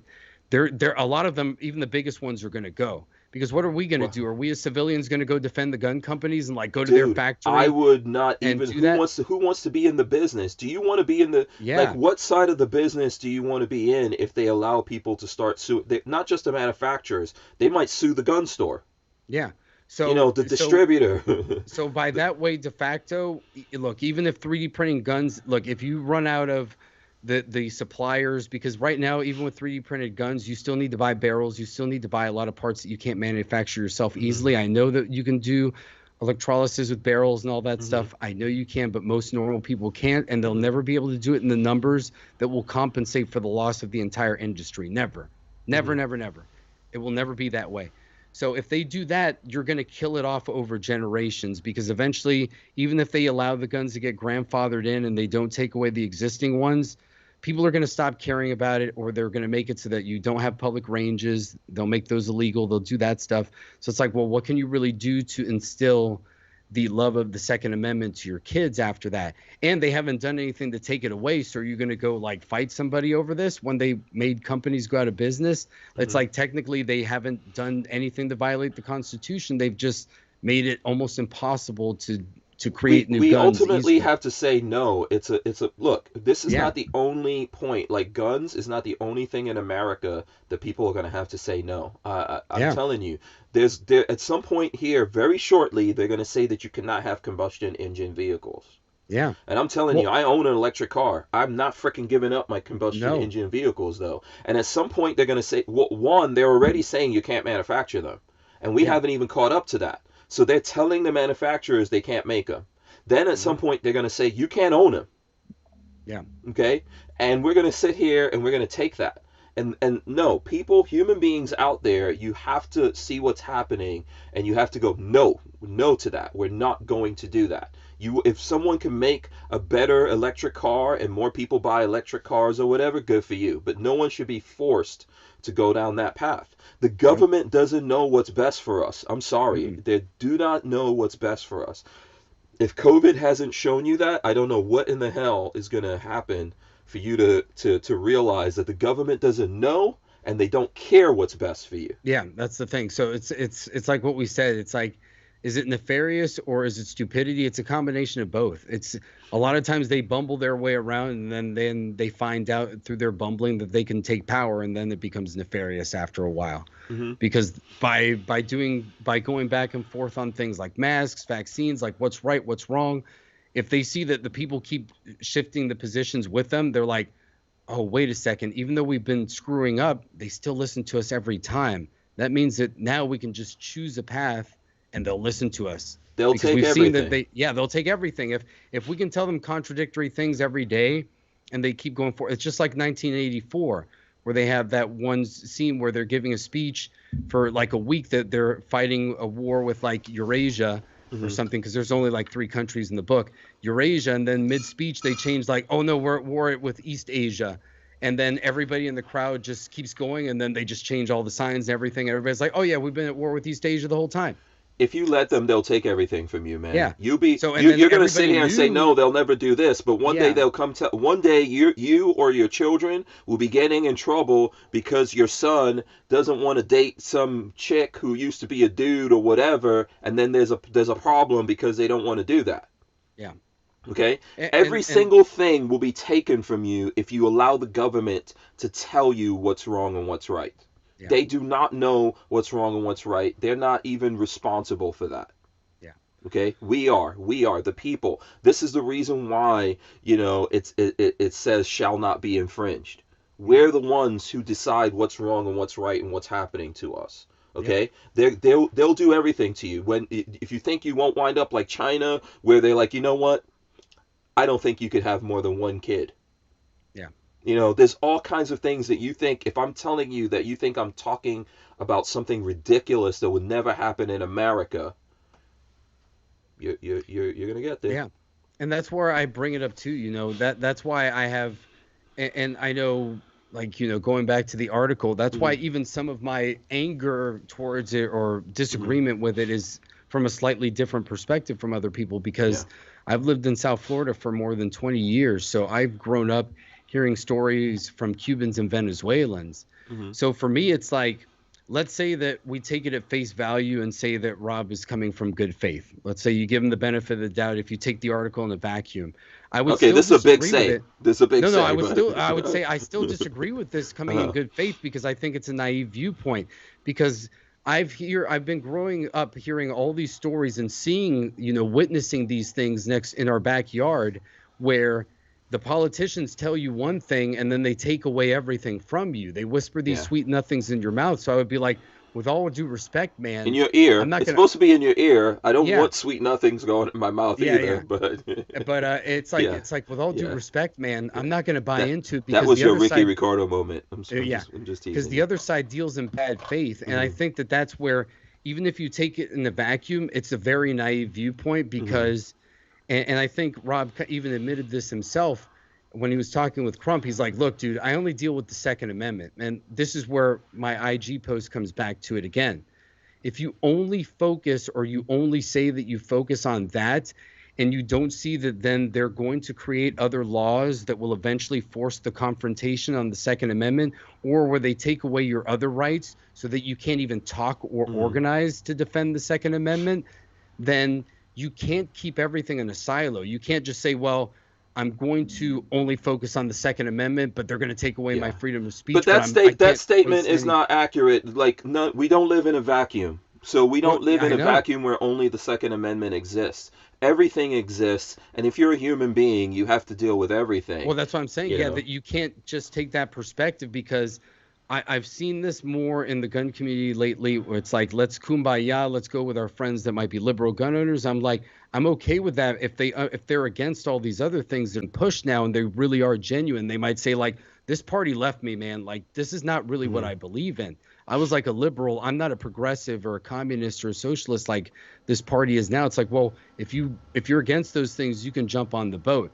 But if you just like guns because they're fun, and you'll take whatever regulations because you're going to be part of the party, so you might get to own guns if you're a Hmm. party member, and I, you're I, okay with all this other stuff. It's like, no, I don't want to compromise with you, because I see what compromising with this party does. They take away things, yeah. and they don't just do it with the guns. They've done it with other things. So why would I believe any dealings that I do with you? I can't. And that's the problem. We're separating the voters, I think, of the Democrat Party, and a lot of these people, maybe they are dealing in good faith.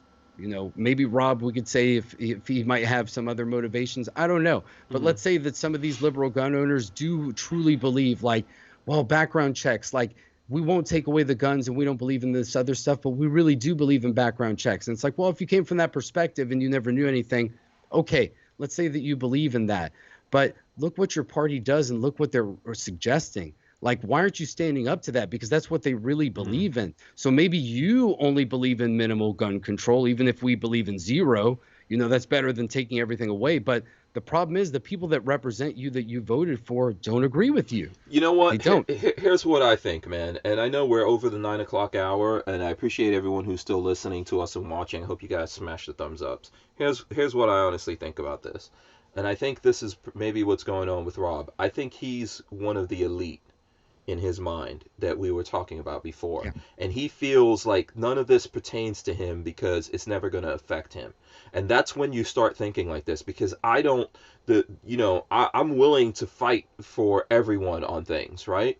And that's what I think it comes down to. I don't want to be the only person that has the guns or has the rights or whatever. We all need that. And I think Hmm. once you start believing like, hey, I'm the elite, this is never going to affect me. That's what I was saying before. The person who believes that it's never going to affect him. I've seen it before. He's somewhat a Floridian. I guess people can claim all kinds of different things here. I do it too. But, you know, I remember when the politicians here in Florida, right, that put the gun control that we do have in Had to Florida in turn on effect. us after Parkland, and Yeah, they're all Republicans. but here's what the guy that was local here in Florida told me. He was like, "Oh, but it doesn't really affect my daughter.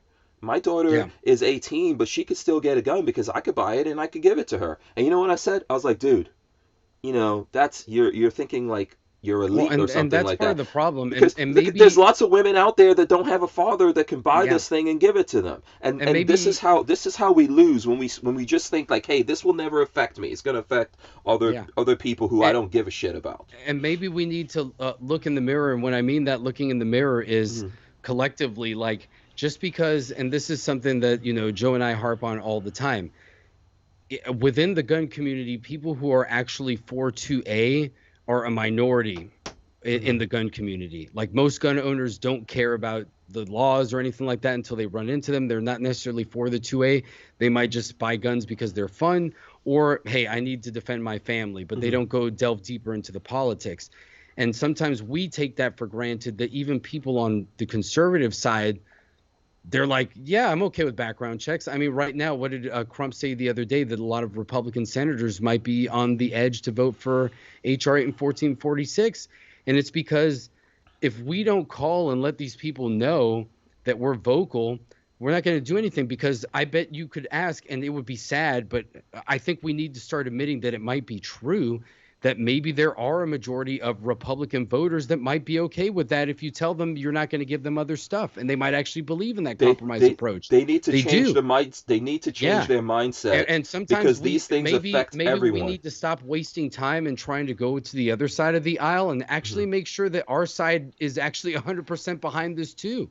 Because This is why this is important. You know, the yeah, idea that this is not going to affect me and that it's going to affect other people is very destructive. We already have lots of laws that we thought would never affect us, yeah. and now they are. And I think, look, the language in that statement, what really made me mad over someone just having an opinion was the language that kept getting repeated. And I think if people, from what I'm hearing and the tea leaves that I'm reading out there, you guys are going to see how that language is going to come back at us very Mhm. shortly here, right? The language that kept saying, you know, from we just want to keep these things from those people, and we all know who they are.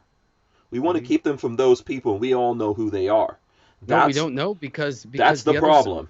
yeah, because again, you're also dealing with a side that does not deal in good faith, and they manipulate language. Everything is racist now. It doesn't mean what it used to mean. So you can say, well, the people that we want to get rid of, it's, again, this is why language is so important, and why I said that you paying attention to other bills like HR 5, which would define, basically what it means to be a man or a woman, and blur those lines. Those things are very important, because let's say you could dismantle, if you change language or the way that things are perceived, you can change the meaning of the Constitution without actually changing the Yeah. words. Well, no one is. I will never allow anyone to define, like, to change the definition of what a man and a Yeah, woman is. and so It's that's been part of the set problem. out. It's been set out by the universe. It's already been set out in the universe of what a man and a woman is. Oh yeah, but Okay. but I'm using that as an No, example of, I'm with you. if I'm they're with if you. they're if they can blur the lines of something so They could fundamental, do then it with nothing else, everything. then And nothing else, this is why you the don't universe doesn't stand. negotiate with batshit crazy people. Yeah. And that's Okay. why, again, you cannot take the Second Amendment out of a silo and say, well, I'm only going to base it on their reactions with the Second Amendment. It's like, no, because if they're going to change the definitions on the other side, then you can sit around and keep the Second Amendment the way that it is. But if they Hmm. change, like, what shall not be infringed, what if they all of a sudden start conditioning people to mean, no, infringe means compromise, and they change it in the dictionary and all this stuff, Hmm. and in 20 years all of a sudden it's the Second Amendment reads the same, but it doesn't mean the same thing. We saw Hmm. that. That's double speak and news Yeah. speak and things like that. Yeah. We've And got and, to and we've avoid that seen with them a do that. vengeance. We got Yeah, to avoid that with a vengeance. Okay, listen.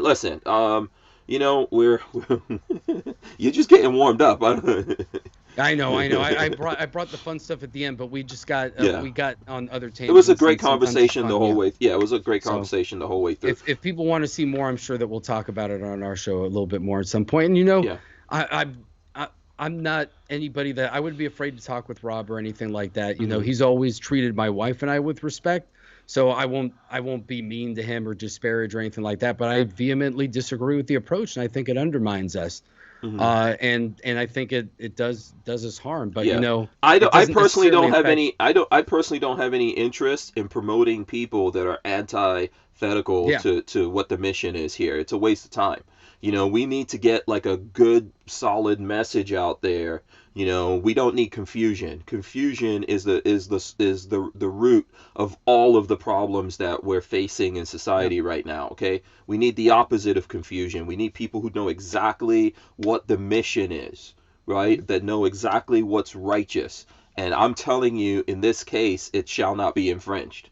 Yeah. Okay. So that's the way that I see it. But I don't wish bad things. I just think that, you've got to be able to identify when someone inside of your village or inside of your camp is broken and they could perhaps be turning on you. And it doesn't mean, maybe you've got to let them walk out of the village and go somewhere else, go make their own village, go do their own thing or whatever.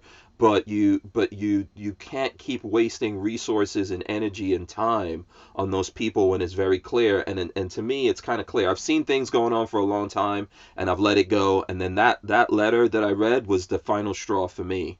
And I was like, no, that's it. I'm not supporting this person. I'm going to disavow them. I did it maybe in a way that some people were like, oh, this is, Hank just flew off the handle. Well, that's where I was at in that moment. Oh, and yeah. I feel good with a lot of that. It's because it's playing itself out to be true. So. And sometimes that's how people feel. I can say that I felt the same way when I read it, but I was like, I'm not going to say anything about it because at the same time, I want to know exactly why. Why do I feel? What is exactly the reason that this made me upset, and how does it really undermine us? And I also wanted to hear him speak for himself on John Crump's thing. I think John did a great job, and I think Maj's thing was good, and I agree with some of the things. Well, obviously Crump was just interviewing him, so I agree. I like how he did. I mean, I think people can see when they're getting BS'd, and people just have to, people just have to make up their own minds on what's going on out there.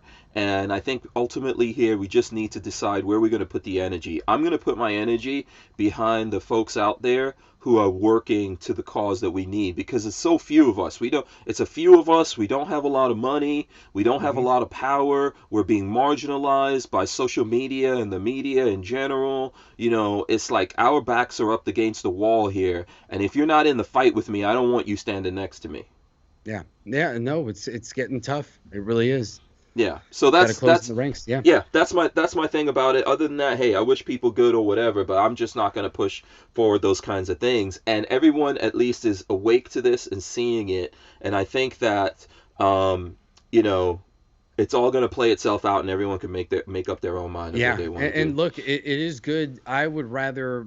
Like, I agreed with, because I watched your episode on Monday with Babyface P. Like, I'm totally glad that AmmoLand did it, because I do want to know where people stand. That's what free speech is all about. Sunlight is the best sanitization for bad Yeah, ideas. I just hope they don't keep putting more of that out. That's what I hope. No, because I don't think it's going to help when we start seeing that hit in the news, and it's like, well, here's AmmoLand, they're cool with this, or here's this thing or that thing. That's what I worry about with that. Yeah, but I think ultimately they did. Like I publicly cursed them out, but then I also spoke to them, to the guys there, and I believe that they were trying to do the right thing. Ultimately, And I think that's sometimes what the other side does too. They're so afraid that our message is so strong. It's like, look, if we're really confident in our position with our people, I get it. They might use it against us, but if you think it's going to convince people on our side, then maybe our side is not that strong. And like I said again, maybe we need to worry about pumping ourselves up.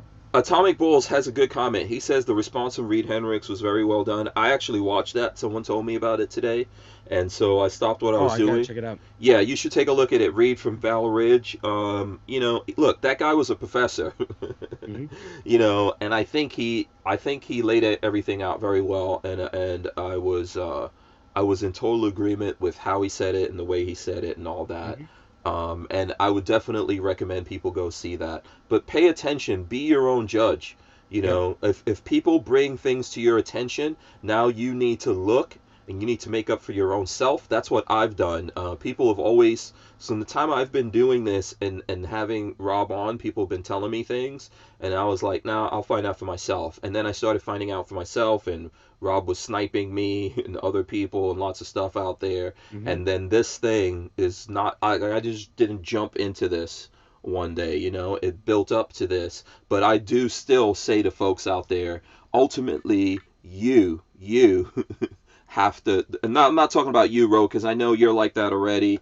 Oh yeah, but no, everybody's an adult. You got to make your own yeah, decisions. find out for yourself. Look and do Yeah. your own study and research and pay attention to what's going on, and the truth will out. Yep. And then just, support support the people that really are doing the right thing. And Yeah, if that's you it. feel that somebody isn't, just ignore them, or don't mess with them. Yeah, exactly. So listen, let me wrap this up here. Can you tell the folks out there, if they want to get more of Yes. this from Yeah. you and Joanna, how can they Yeah, get if up you on want to that? find us, we're the Locked and Loaded Latinos. So pretty much on all social media, you can search for Locked Loaded Latinos all together. That's our YouTube channel as well, youtube.com/c/Locked Loaded Latinos. You can find me individually as Puerto Rican Pistolero. Mostly on Instagram is where we pretty much got started, so that's our primary platform. And my wife is Johanna. She's Latina Locked N with the letter N loaded. And you can give her a follow as well. We have our show live every Sunday at 7 p.m. Eastern, usually for about 2 hours. And it's been a lot of fun. So it's both of us there. Sometimes we have guests. With our show, it's funny. I think a lot of people like it when we don't have guests. We get more views without it. It's kind of weird. Oh, you guys are a dynamic duo, I think. Yeah, just the two of you together, yeah. Yeah, it's because even with one another, we're still conversational. So it's almost like we interview each other. We have real conversations, and a lot of people like that because I like when it's just even me and you, or if it's me and Joanna, because we can really have a good we're very flow. Conversational. A lot of times what you hear on our show that's a lot of the conversations that Joe and I have in our personal lives, except without, maybe I won't throw like F-bombs when I get really angry. When I read something and I get really angry, you won't hear it on the show. You'll hear the passion, but you won't have the cursing. Oh, you don't get it? We try to keep it a little bit more family friendly on the show. And I know my parents always watch, so they would be like, oh no, we don't want you to do that publicly. Oh, okay, I get it. No, I think you guys do a great show, and if people aren't aware of the fact, like, I believe you guys are really passionate about what you believe, and I hope you continue doing what you're doing and you grow, and the folks out there support you and everything. That's what's needed here, right? That's what's needed here. So let me do this. I am gonna go out I'm gonna run in the end scene here, and then we're gonna come back and we get the final words from Rolando. I want to thank Walther Arms for supporting us. Check it out wherever it is, right there, Walther Arms or somewhere right there. Big shout out to them for supporting us and actually helping us put on this. You might want to find out about TUSC. You might want to look into TUSC a little. Look into it a little bit. Okay, let me roll in the end. All right, guys, thanks for joining us and hanging out with us here. Make sure you smash the thumbs ups, ring the bell so you can be notified every time we go live. Share this with your friends and family and all that kind of stuff out there. We are going to rip the audio out of this and put it up on iTunes and all the other places that you get your audio podcast from. You can go directly to hankstrange.com and you can play the podcast from there whenever you want to. I know a lot of people are listening into their cars and all that kind of stuff. We have folks from all over the world listening. It's awesome. There's some folks listening in Switzerland, in India, in Italy, in the UK, all over the world, Canada, and a big shout out to all my patriots in America listening and supporting us. We really do appreciate you guys, as well as Rolando, Puerto Rican Pistolero. Ro, hit us with the final words here. Just like we said, find out your own information, make decisions for yourself, and stick to it. Make sure that you have a moral code and a standard for yourself so that you know how to carry yourself in these situations and know who to trust. So I think that's the best thing you can do for yourself. Absolutely. Big shout out to Simon Says Train. I see him out there. Thanks so much, guys. We're out. Peace.